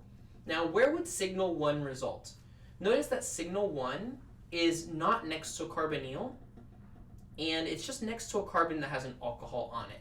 So this is not very deshielded because it's not really attached to any electronegative atoms. Like these H's here, these 3 H's here, are not attached to anything that's electronegative directly. So this is going to be in the 1 to 2 ppm range. Okay? We're not going to be able to say exact numbers. We're never going to say exact numbers. We're just going to give ranges. Okay? So this would be from 1 to 2. It's going to be the most deshielded. Okay? Now, the next one that I actually want to take care of because it's so variable and I just want to get it out of the way is actually 5. Do you guys know much about alcohol peaks? So I'm just going to put 5 next. Oops. So signal 5 is next, and I'm just going to put it next because it's so variable. Alcohols range anywhere from 1 to 5 ppm, and it's actually really hard to predict where they're going to end up. It could be all the way as high as 5, but it can also be as low as 1 or 2. So I'm just going to get that one out of the way because it's actually the one that we know the least about, and there's not a whole lot that we can predict about it. So let's just get that one out of the way. so that we can talk about the other ones that we do know about that we are going to have good information on, which is 2, 3, and 4. Cool? Awesome, guys. So maybe to simplify this, I'm just going to redraw this, and we're going to talk about the differences between these. So I have OH here, Cl, Cl, Cl. Cool. So between, let's say, this position that I'll call blue and this position that I'll call green, do you guys know which one would be the most de-shielded? Which one's going to be the most de-shielded? Which one gets the most electrons removed? And it turns out, guys, that usually if you're next to a carbonyl, you're usually going to have a shift of around 2, 2.2, 2.4, etc. But if you're next to an oxygen, that actually usually puts you around 4. So just the fact that you have an H that's attached to a C, that's attached to an O, that usually puts you around 4 ppm. So if we have that already, and now I'm next to a carbonyl, it's going to be even higher. So I can easily say that this is going to be between 4 and 5, because not only am I next to an O, I'm also next to a carbonyl. So that one's probably going to be the most de-shielded, and let's actually just go ahead and put that one over here so we can get out of the way. So this is signal 2. Signal 2 is going to be the most. It's going to be between 4 and 5 ppm.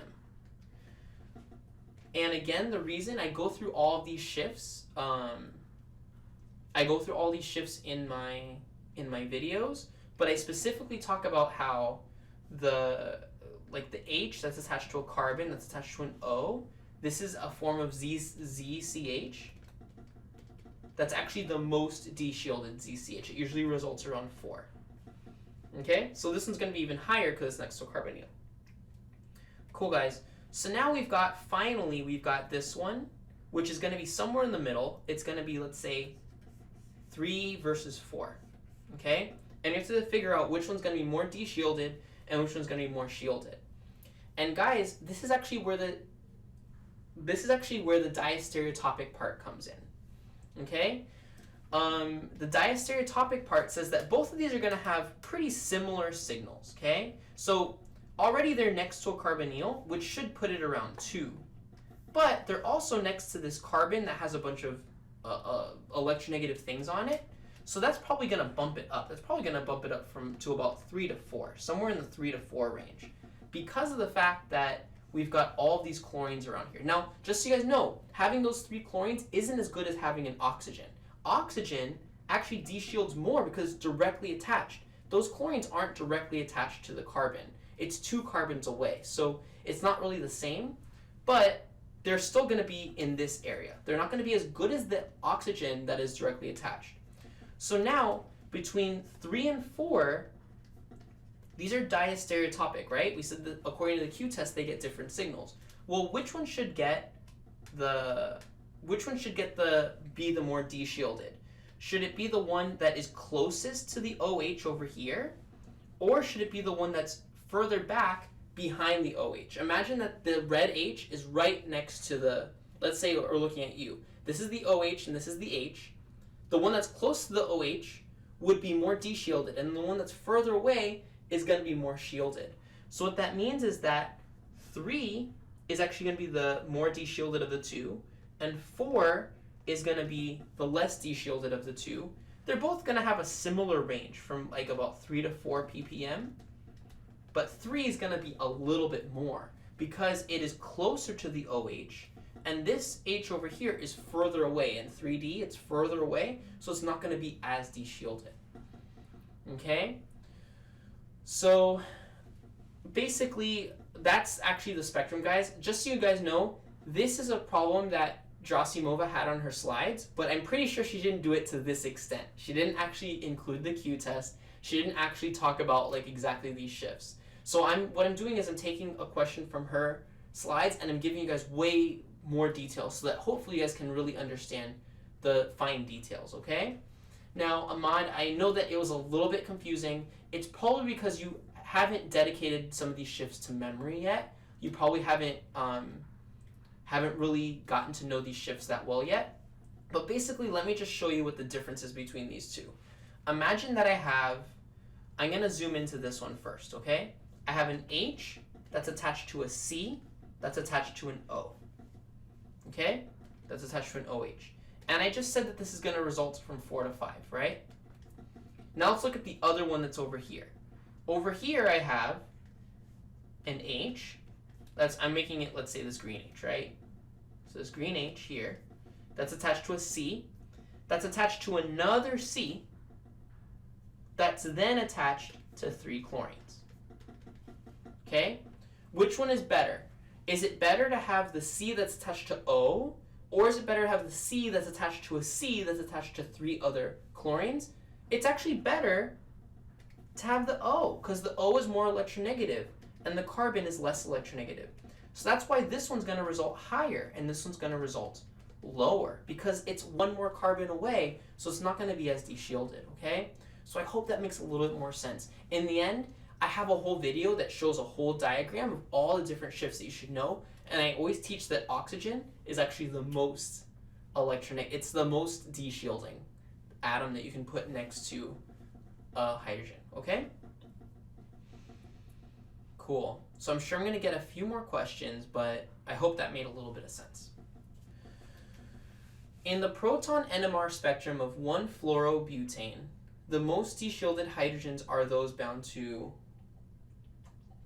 which carbon? Wow, this is going to be a breeze compared to what we just did. The only tricky part is just knowing which carbon is which. So 1-fluorobutane would look like this. It would be 4 carbons with a fluorine. Oops, what am I doing? With a fluorine. And this would be carbon 1, right? So you guys just tell me if you guys think which carbon is going to be the most de-shielded. And this is just a very definitional question.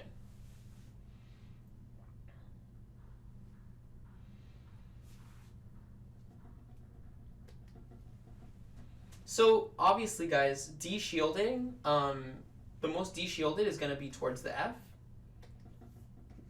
De-shielded, and the most shielded is going to be away from the F. Okay? So that means that my most de-shielded is going to be carbon 1. Cool? Which is D. Cool. Awesome, guys. And yeah, that's basically it. Just know that de-shielding means you have like things that are taking away the electrons. Okay? Cool. Awesome. So let's move on to this next one. And this is a good one because this is kind of like in between. This is like not as hard as the one from Gerasimova's slides, but easier than the one we just did. You guys have to pick out of these 5 protons which one is the most downfield. By the way, what does downfield mean? Do you guys remember how we can tell what downfield and upfield means? I talk about this in the very beginning of my video that a lot of people get confused.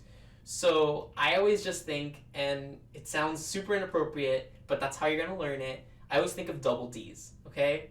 So downfield equals, that's a weird equal sign, equals de-shielded. And now you're never going to forget. That's the good part. Even if you just got here and you're like, man, this guy's really confusing. But now you always are going to remember that downfield and de-shielded are linked together. So there you go, double D's. So if you're downfield, you're looking for the most de-shielded, which means we're looking for the highest ppm. Cool. So you guys just take like, I already see some people already answer, but take like another 30 seconds to figure out which one is the highest ppm. And don't worry, I'll explain all of them. But I just want to, at the beginning, I just want to get the answer right.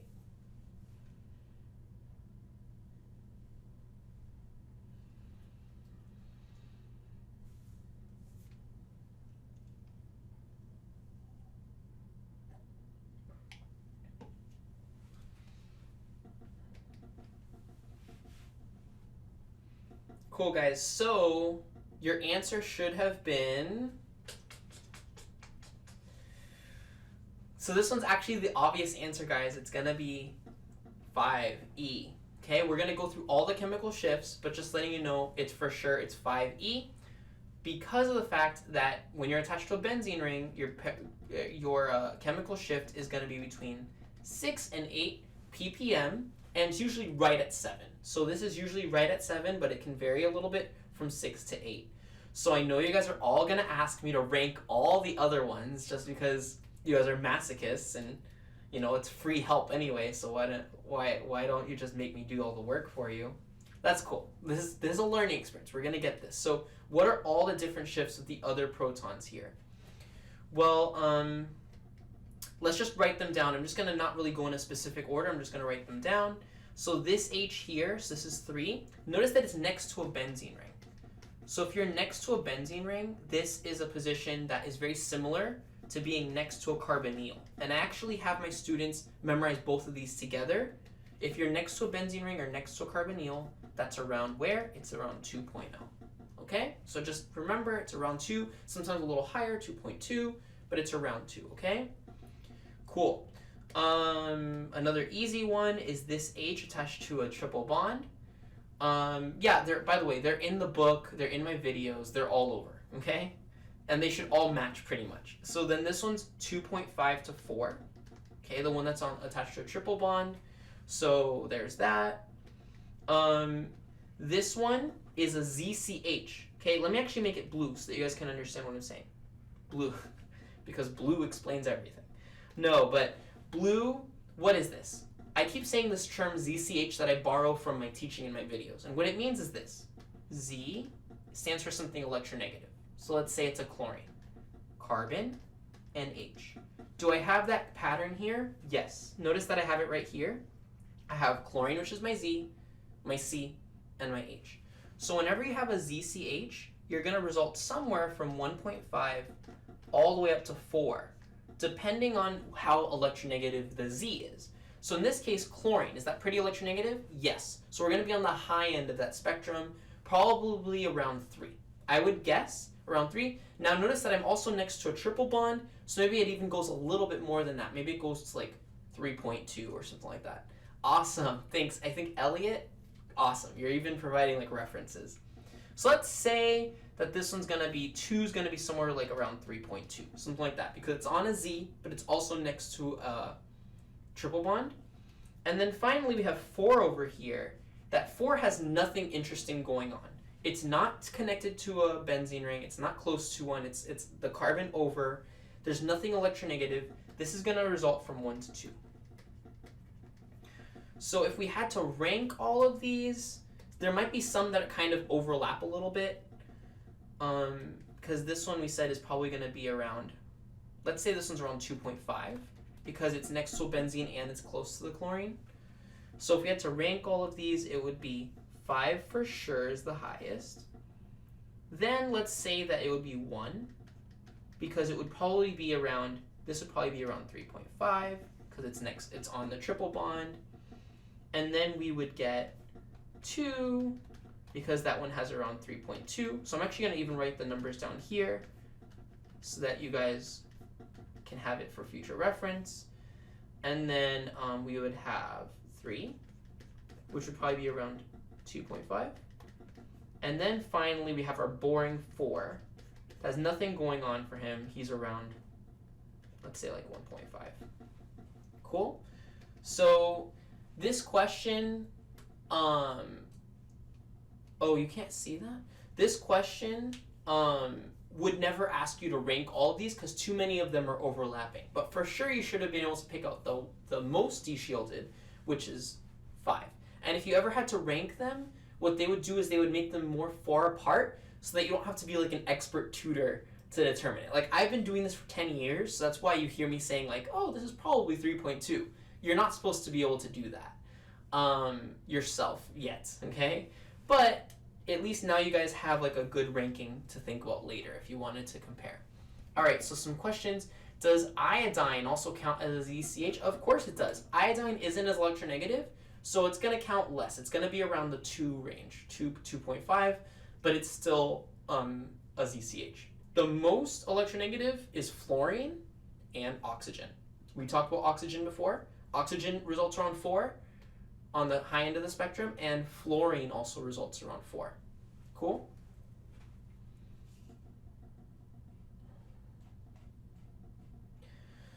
Cool, guys. So we talked about we said that there's 4 different things we're going to need to know for NMR, and we just talked about two of them. We did signals really well, and now we just did number of signals, and now we just did chemical shifts. So now we're going to move on to the third one, which is splitting. Okay?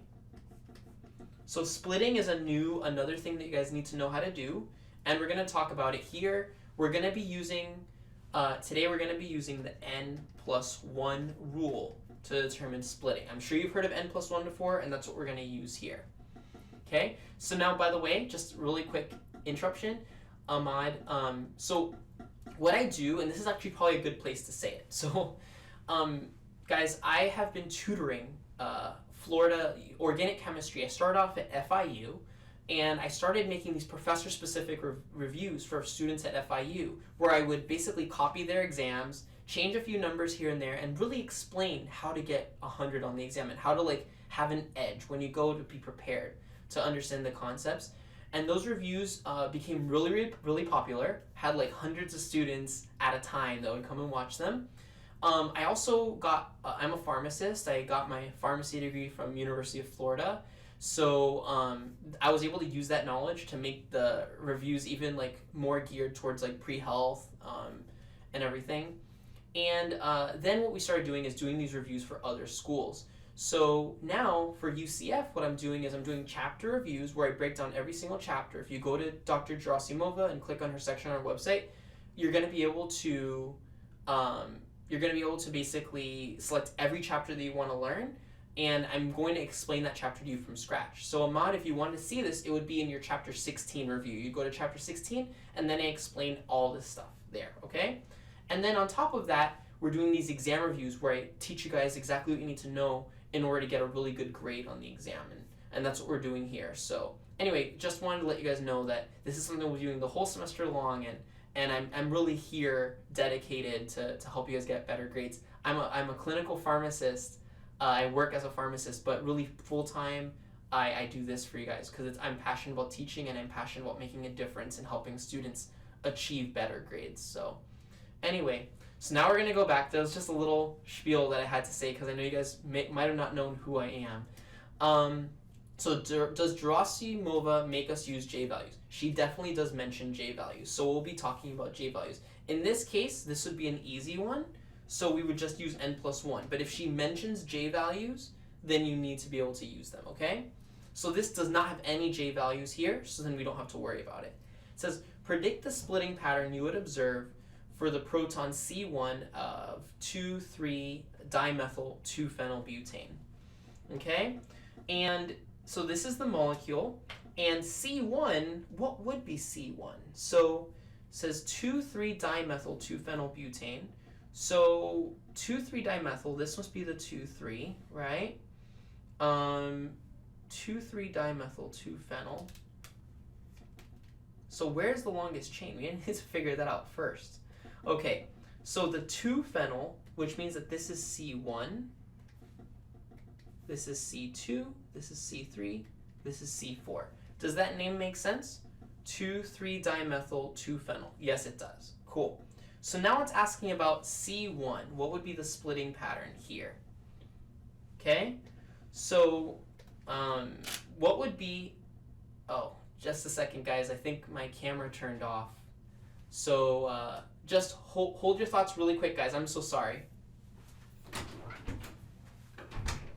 Camera turned off. Camera turned off in the middle of... Yeah, but I mean, that's a camera turned off.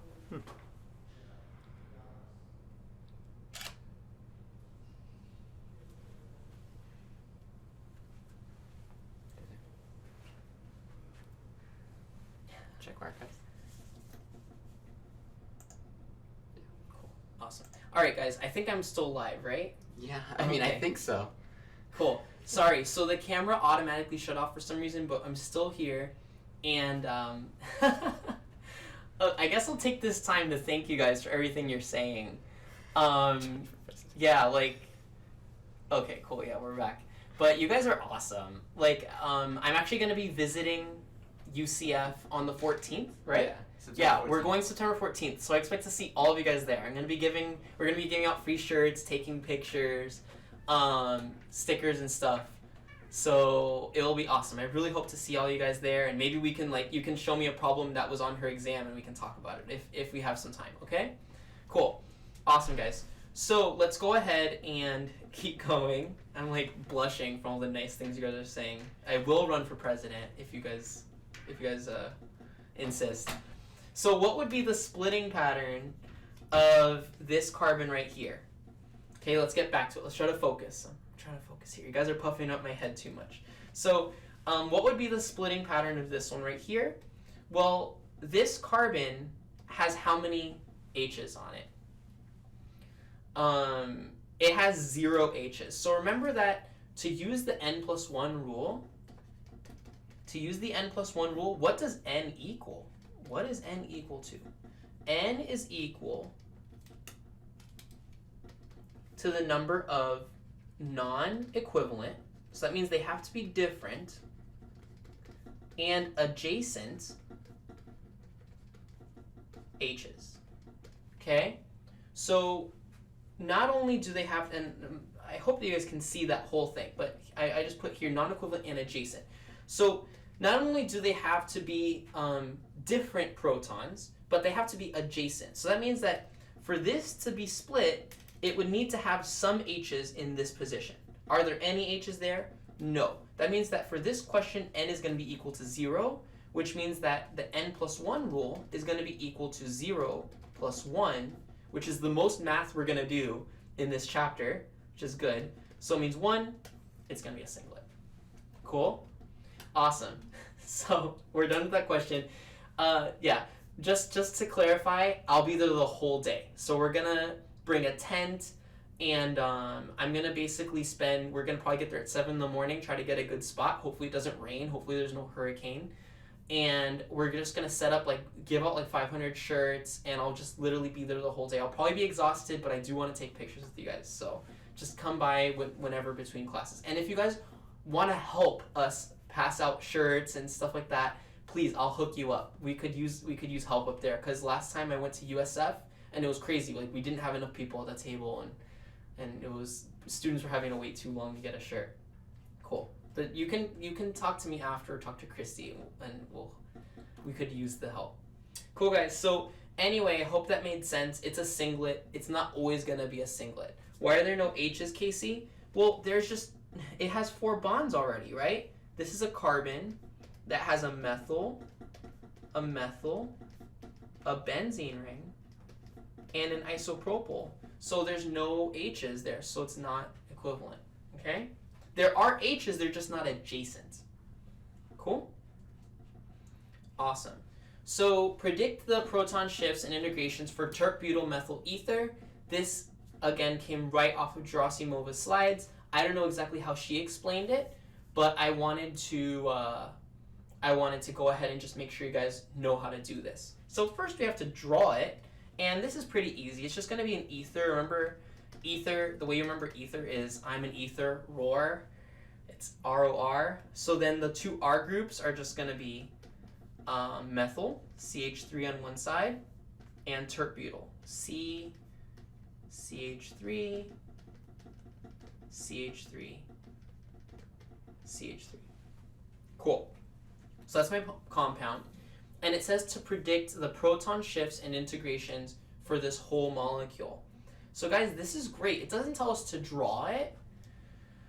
It doesn't tell us to draw it, the whole spectrum, but we're just going to basically get all the information, okay?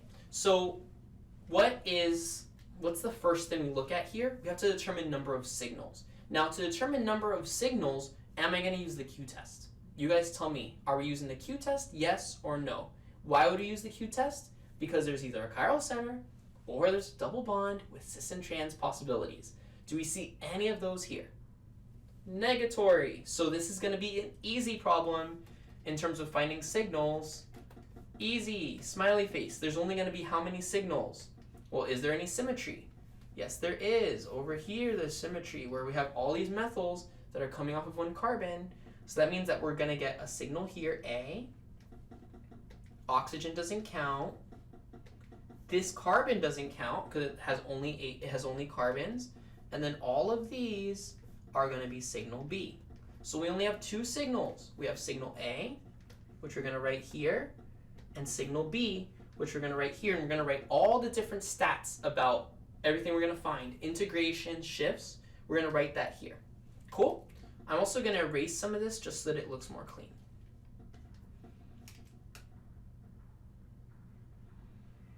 Cool.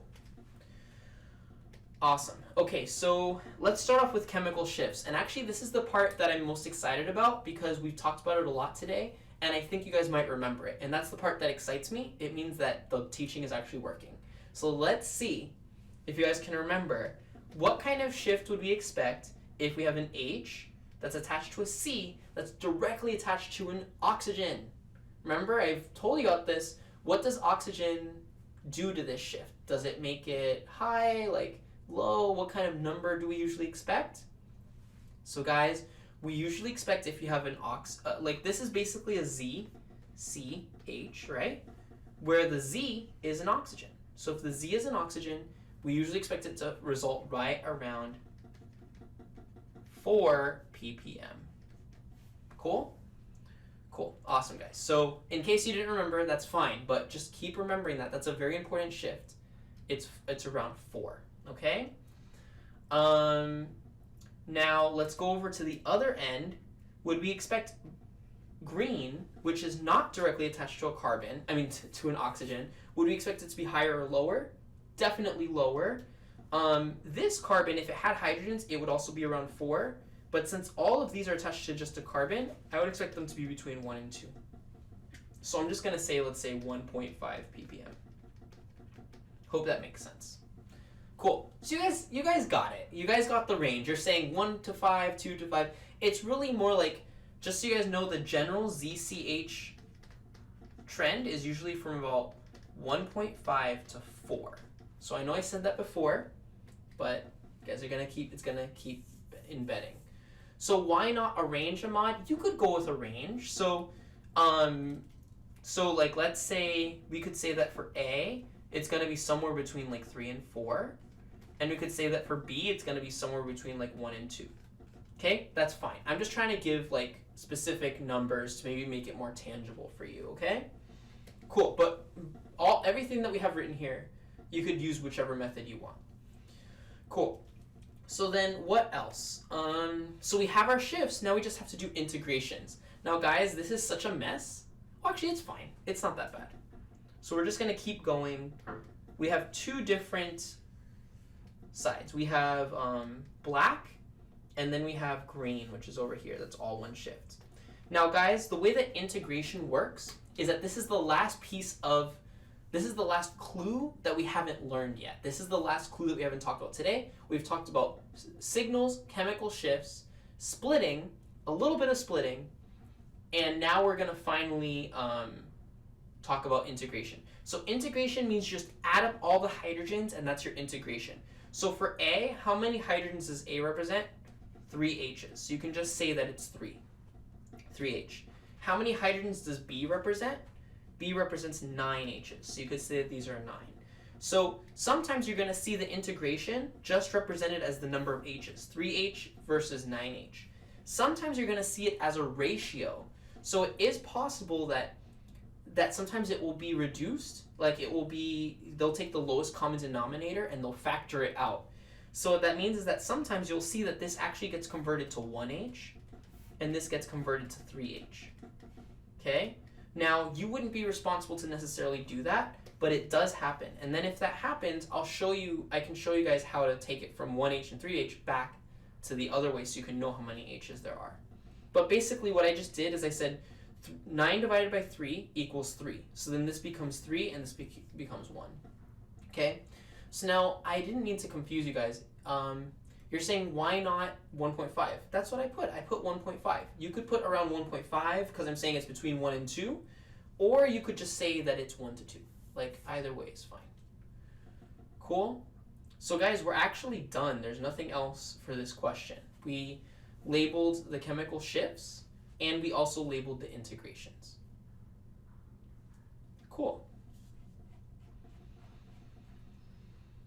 Cool. So here's another kind of like cumulative problem that is going to be based on a lot of different things we learned about NMR today. How could we distinguish between these compounds via proton NMR? So basically what we have to do is we have to talk about how all these compounds are different versus with a proton NMR, meaning that for every compound we should have some kind of fact that makes it different from the others. So imagine this is just kind of like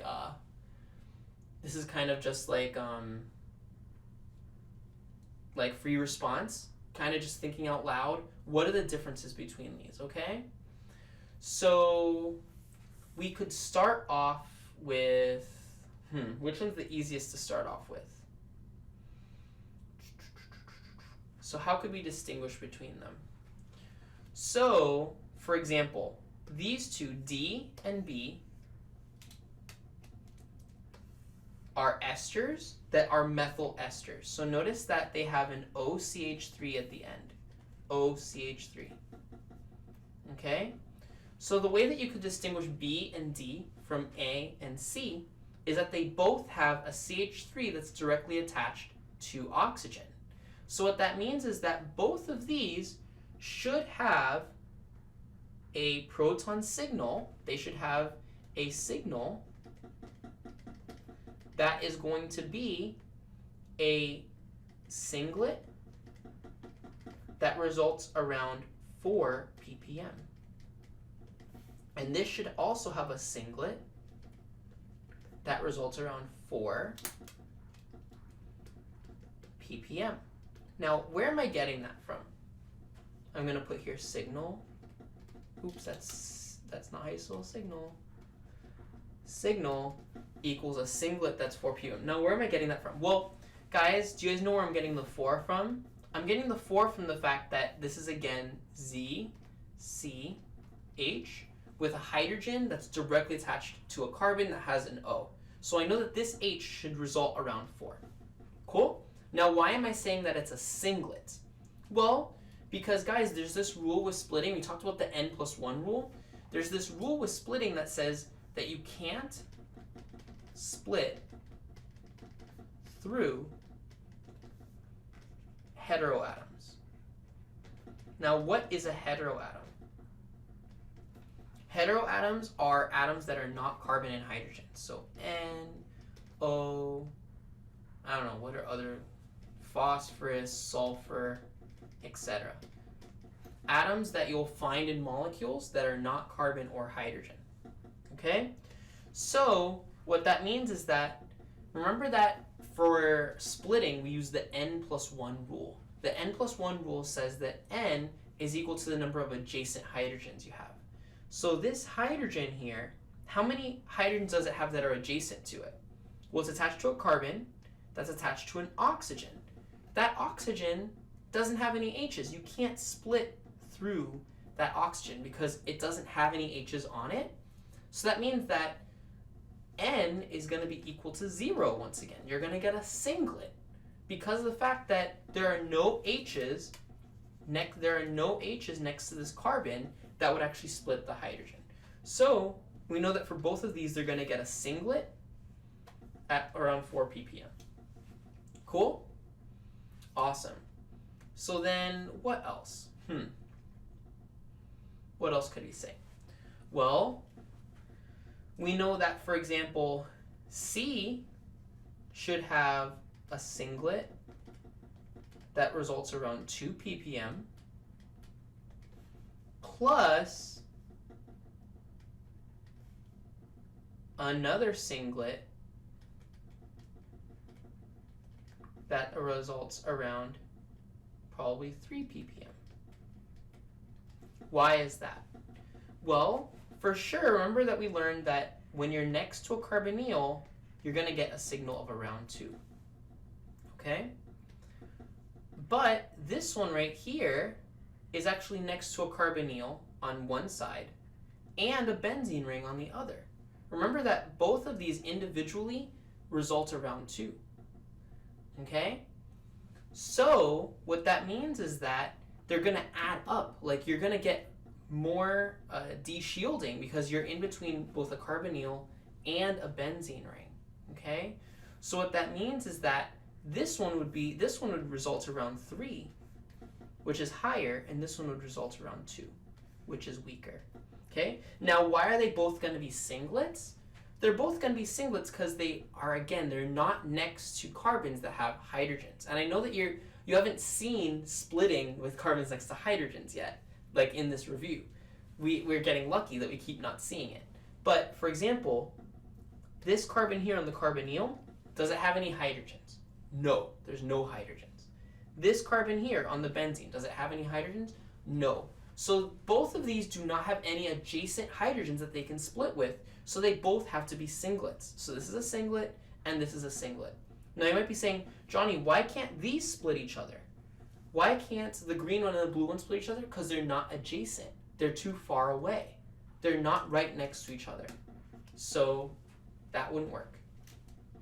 Cool. And then finally, this one over here should just have one singlet that results around 2 ppm.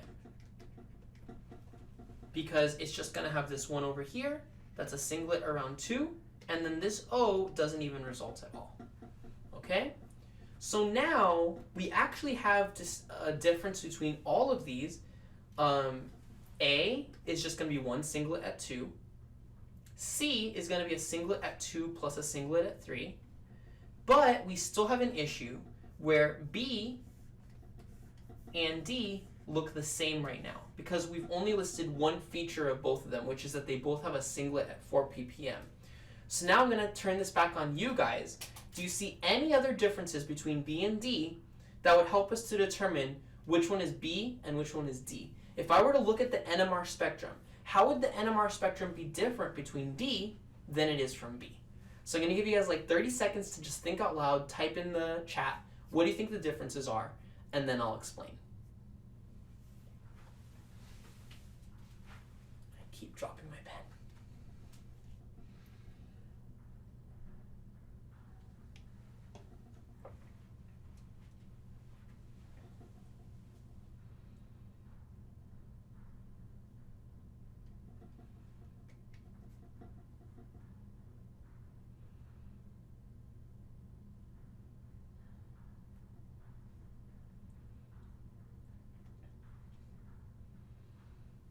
So Daniel, I think that your answer of conjugation is actually a really good one, and it would probably change it a little bit, but it's not the most obvious difference. So in terms of conjugation, you're probably right. It's probably going to be a little different because of that. But the biggest difference, and a lot of people got it, is this extra CH2 here. Because this extra CH2 is going to do what? It's the same as this guy here. It's going to add a singlet around 3 ppm. Okay? So I left that one out so that you guys can see it, but it is going to give an extra singlet. So now if you look at all of these, they're all slightly different from each other. The first one only gives one singlet at 2. B only gives one singlet at 4. C gives a singlet at 2 and at 3. And then finally D gives a singlet at 4 and at 3. Cool? So just by looking at those spectra, you could distinguish which one is which. Isn't that cool? Without even having to see the spectra, we could anticipate those differences. Cool, guys. Awesome. So let's go to the next one. Which one of the following best represents the predicted approximate chemical shift and coupling for the hydrogens indicated with the arrow? Cool. So I'm just going to let you guys think about this one and then let me know. Like, tell me what you think the right answer is.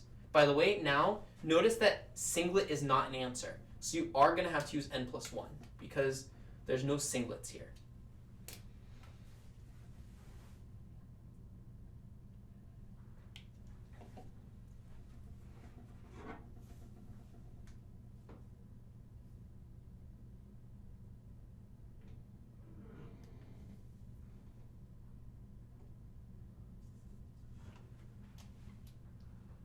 Cool. So guys, let's talk about chemical shift first.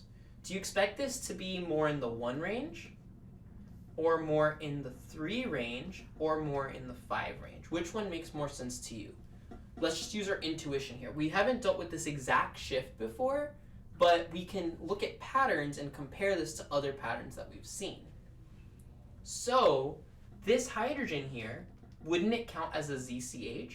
Wouldn't it be ZCH, where this is the H, this is the C, and the Z is equal to nitrogen, right? And just so you guys know, nitrogen, it's kind of in the middle. It's not as good as oxygen.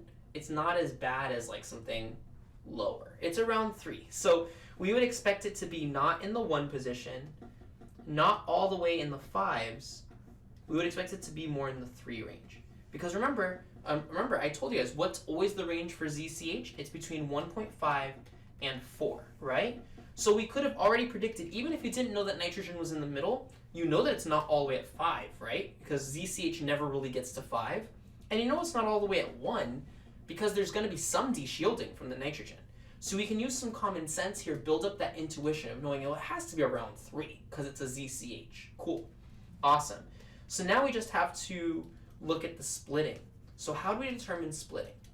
So remember, we use the n+1 rule, and I'm excited that now we get to use it together, all at the same time.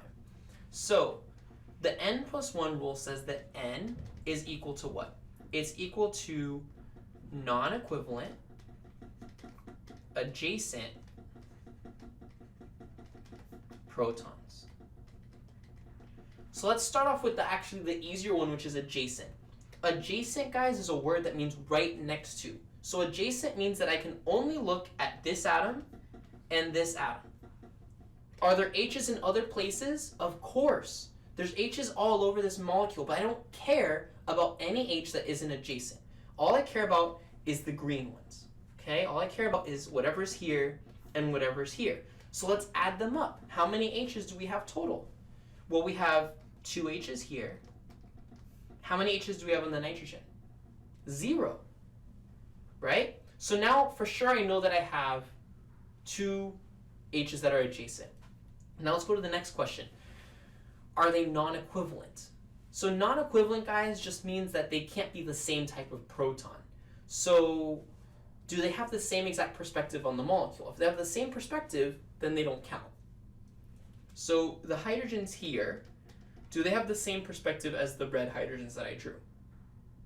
Definitely not, because the black hydrogens are closer to the end, the red ones are further away. So would you say these are the same type of hydrogen, or are they different types of hydrogens? They're different types, right? This would get like, I would say this is like letter A and this is like letter B. They're different signals, right? So these are going to be non-equivalent. So that means that they check off the box of non-equivalent, they check off the box of adjacent, there's 2 of them. So that means that it's going to be 2 + 1 equal to 3, and 3 is called a triplet. So my answer is going to be, as some of you guys rightfully pointed out, B, 3 triplet.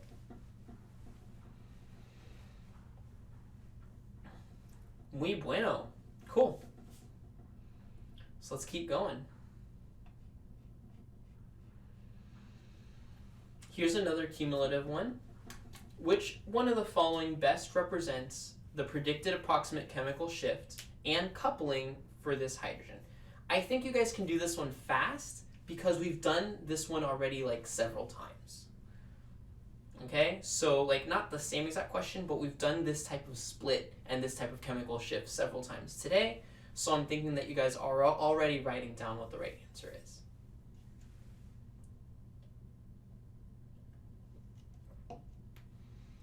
And guys, you guys got it. The right answer has to be, once again, B. Why is this? Because I told you guys that when you are a carbon that's either next to a carbonyl or a carbon that's next to a benzene ring, where do you tend to result? Around 2, right? Cool? So this is next to a carbonyl, so it's going to be around 2. And on top of that, what is the N equal to? What is N equal to? N is equal to 0, because the carbon that's next to it, which is this guy right here, how many H's does he have? 0. So that means that it has to be a singlet. It's like our other singlets that we were looking at for the other problem. Remember we had the singlet of 4 and the singlet of 3? If you're on one side of a carbonyl, it's like there's a wall there. You cannot split. There's nothing to split with. You're going to be isolated. You're going to be a singlet. Okay? Cool, guys. Excellent. Not too bad. Cool. So the proton NMR spectrum of which of the compounds below would consist of 2 singlets only. So which of these is only going to have 2 singlets? So we can basically cross out anything that's going to have more than 2 singlets. Okay? And what we could do actually is look at number of signals, and that would just tell us right there. So for example, 1, how many signals does 1 have? Because we just need 2 singlets. We can't have 3 signals, we can't have 4. We just need 2 singlets. So 1 has how many signals? Well, this is a signal, A. This doesn't count. This is B. This doesn't count. These are going to be equivalent. These are going to be C. And this one's going to be D. Now, by the way, guys, so for sure, is 1 the answer? No, it's not. 1 is not the answer because it has more than 2 singlets. Now, some of you guys might be wondering, Johnny, why are these 2 C? Why are they equivalent? It looks like 1 is closer to the carbonyl and 1 is further away. So why are you saying that they're the same? Well, guys, because once again, this is where symmetry is involved. Do I have 2 things coming off of the same fork that are exactly the same? Yes, I do. So you just kind of have to take my word of it that they're the same. Now, if you're really curious and you're saying, but Johnny, I still don't get it. 1 looks like it's closer and 1 looks like it's further. Remember, guys, these are actually in 3D, they're tetrahedrons. So actually what these methyls look like is 1 is facing directly towards the front and 1 is facing directly towards the back. So 1 really isn't closer than the other. They're both the same distance, just they're going out, 1 into the page and 1 out of the page. So hopefully that makes more sense. Cool. I know there was like one of you guys that was about to ask me that question. So see, I'm just anticipating it. And then over here, D actually has an H, right? So that counts as its own signal as well because there is an H right here that wasn't drawn. Cool. So I'm crossing out 1. Cool. Let's go to 2. 2 is going to have signal A because there's an H there. This one doesn't count. B, this one doesn't count. And then all these are the same, C. So for sure this one can't be it. 3. A, B, these are the same, C. For the same reason as the other C. They're the same. And then this one is D. So this one can't be it. 4 would be A, B, doesn't count, doesn't count. All of these are C. Right? So guys, by process of elimination, we know the answer has to be 5, but why? Because 5 is uniquely symmetrical. The other ones, notice they weren't very symmetrical, but this one is. So that means that whatever counts on one side is going to be the same on the other. So that means that this is A, but this is also A, right? These don't count in the middle, but then these two get the same peak here. So symmetry was the biggest determination of why you got 2 singlets. Now, that explains why there's 2, but why are they singlets? Why are they singlets? Guys, they're singlets because there are no adjacent protons to them. Notice that for A, the atom that's attached next to A is X'd out. Notice that if you're B, the atom that's attached next to B is X'd out. There's no hydrogens there, so they have to be singlets. Cool? So I like these questions because they have you think about multiple parts of the problem. Cool. So consider the expected NMR spectrum of this molecule. Which of the following would be likely to be observed? So once again, I'm going to give you guys like a 20-30 second head start. Go ahead and try to type in which one you think is going to be right, and then I'll tell you.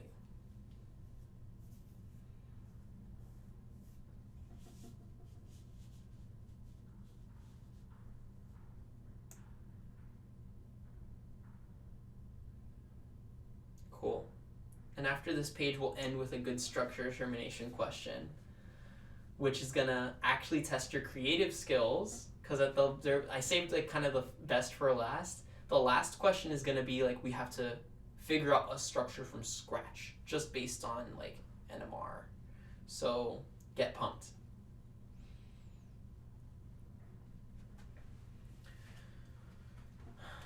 All right, guys, so is there symmetry?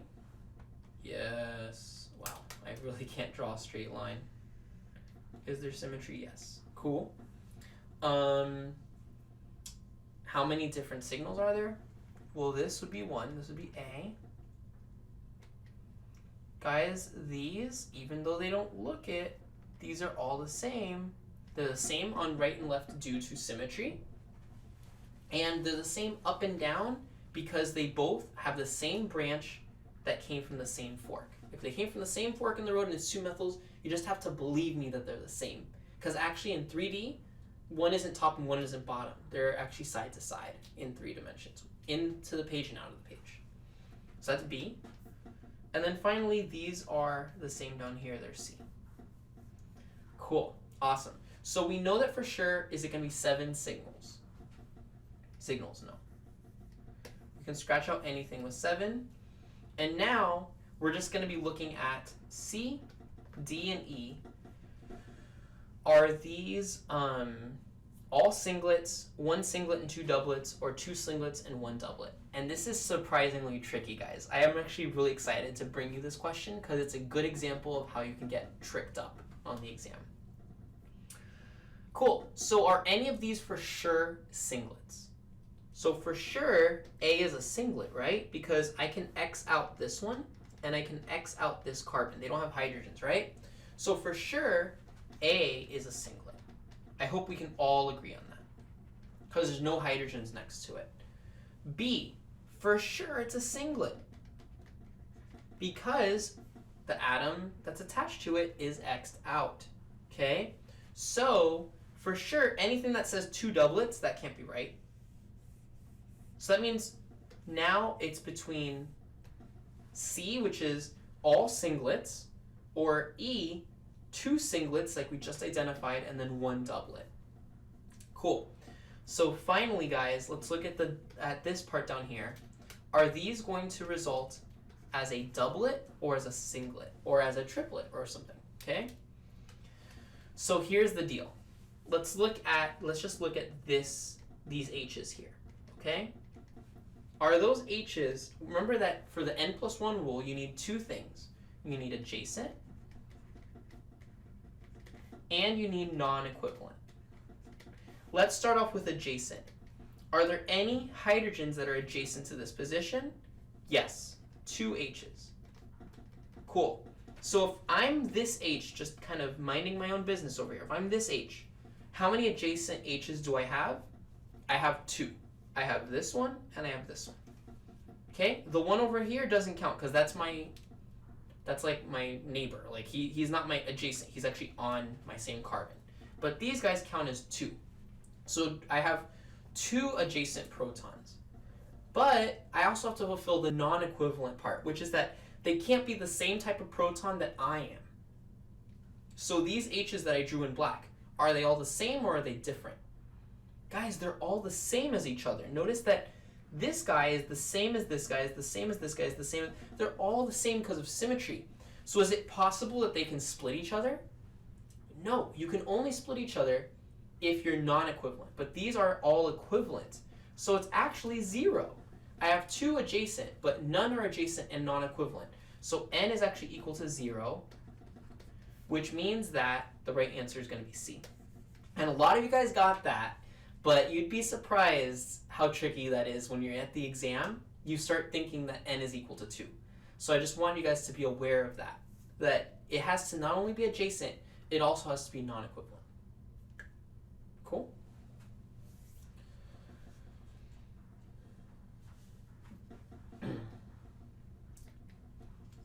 Which isn't true about carbon-13 NMR spectroscopy? Cool. So each distinct carbon produces a single peak in carbon-13 NMR. By the way, remember we're looking for the false one. Which one isn't true? So we're looking for something that's false. Cool. So splitting of signals into multiple peaks is not observed in routine carbon-13 NMR spectra. Decreased electron density around an atom shields the atom from a magnetic field. Larger mass of samples is usually required. And then finally, C13 spectra are usually less complex and easier to interpret than proton NMR. So does anyone know what the right answer is going to be here? One of these statements is false, and actually it's a pretty obvious statement. It's C, okay? C is the false statement because it's backwards. Decreased electron density de-shields. Wow, I cannot spell today. De-shields the atom from the magnetic field. Decreased electron density de-shields, okay? So then, if this is the right answer, how are these other things true? Because I know that you guys might not know that much about carbon-13 NMR yet. Well, I'm not going to be able to explain carbon-13 NMR from scratch right now because it's kind of complex and I have whole reference videos for that, okay? But something you need to know is how abundant in the universe is carbon-13? 1 out of every 100 carbons is equal to a carbon-13. Okay? So that means, but then let's look at proton NMR. How abundant is how many protons usually have a molecular weight of 1 or an atomic mass of 1? A bunch of them, like usually like 100 out of 100. Like pretty much that's the most common isotope. For proton NMR, we're looking at the most common isotope. But for carbon-13 NMR, we're looking at a very uncommon isotope.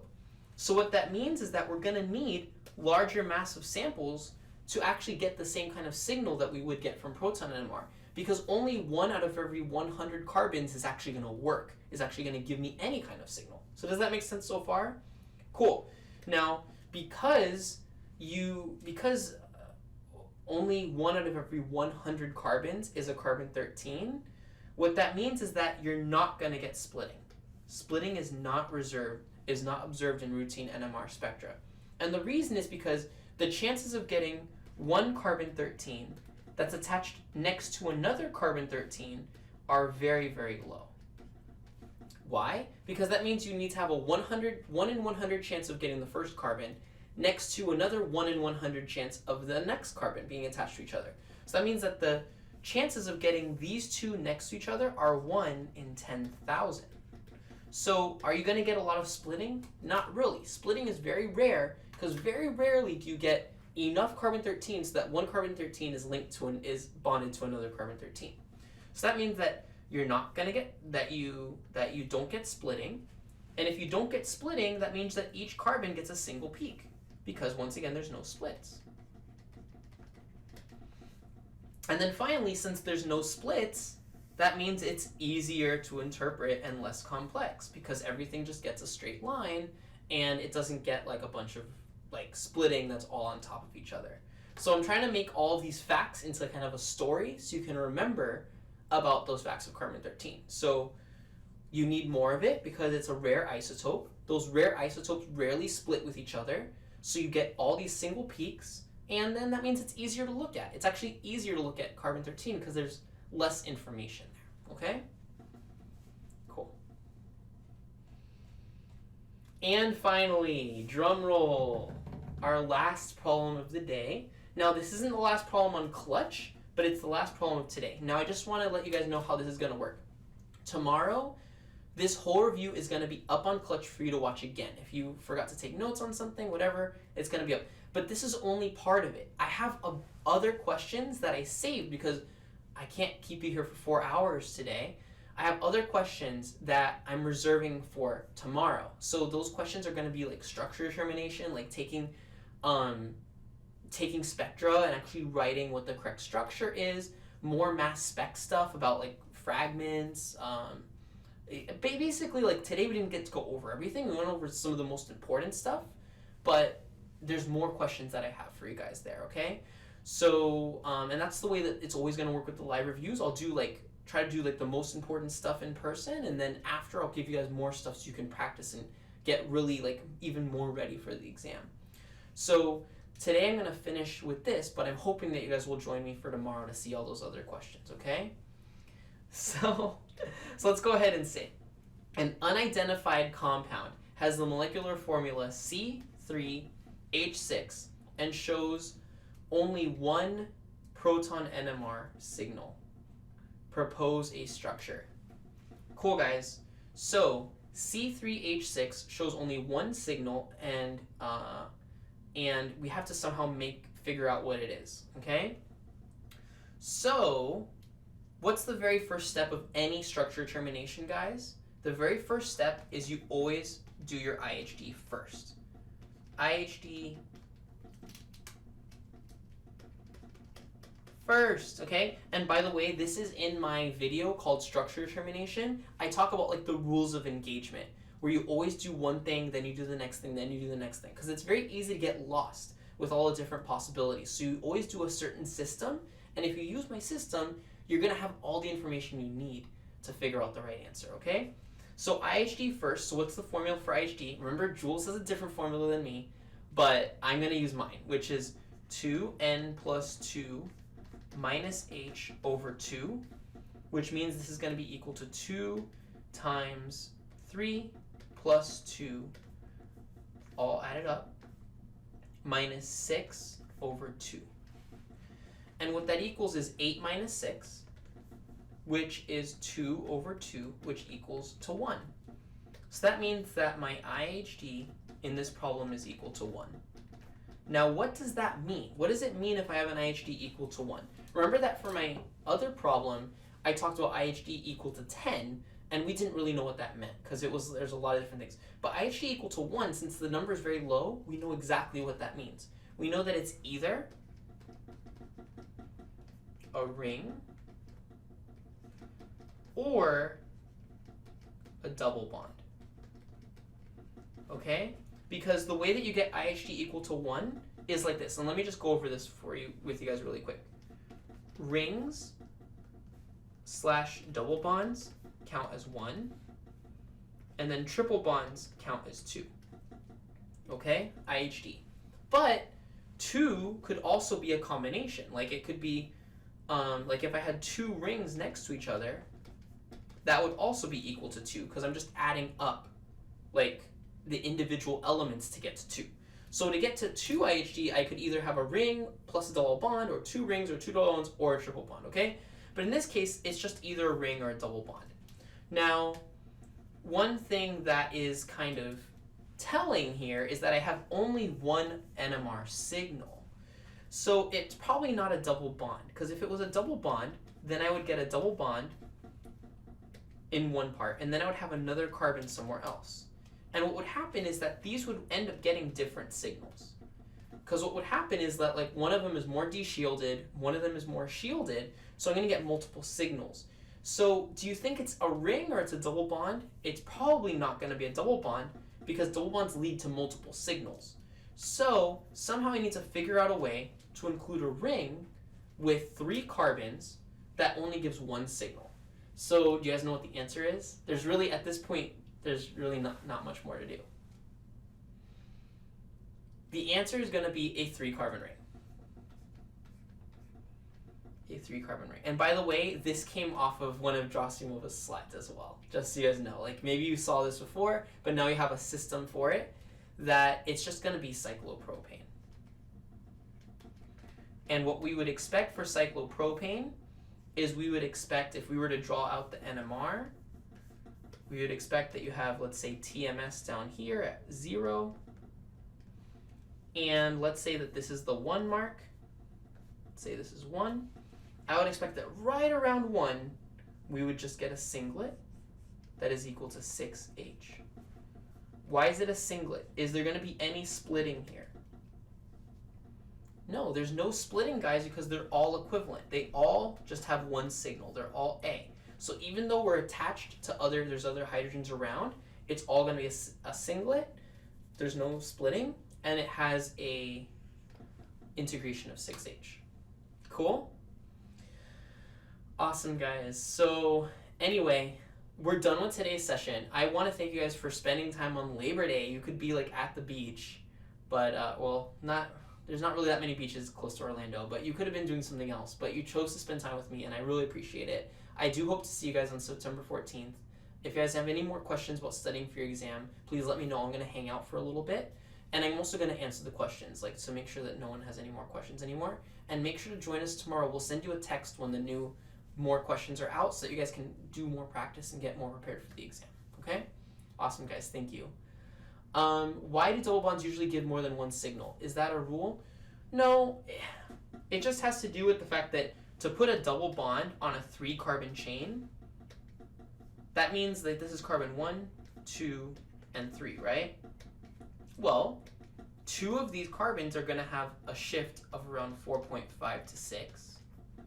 And then one of them is going to be from 1 to 2, right?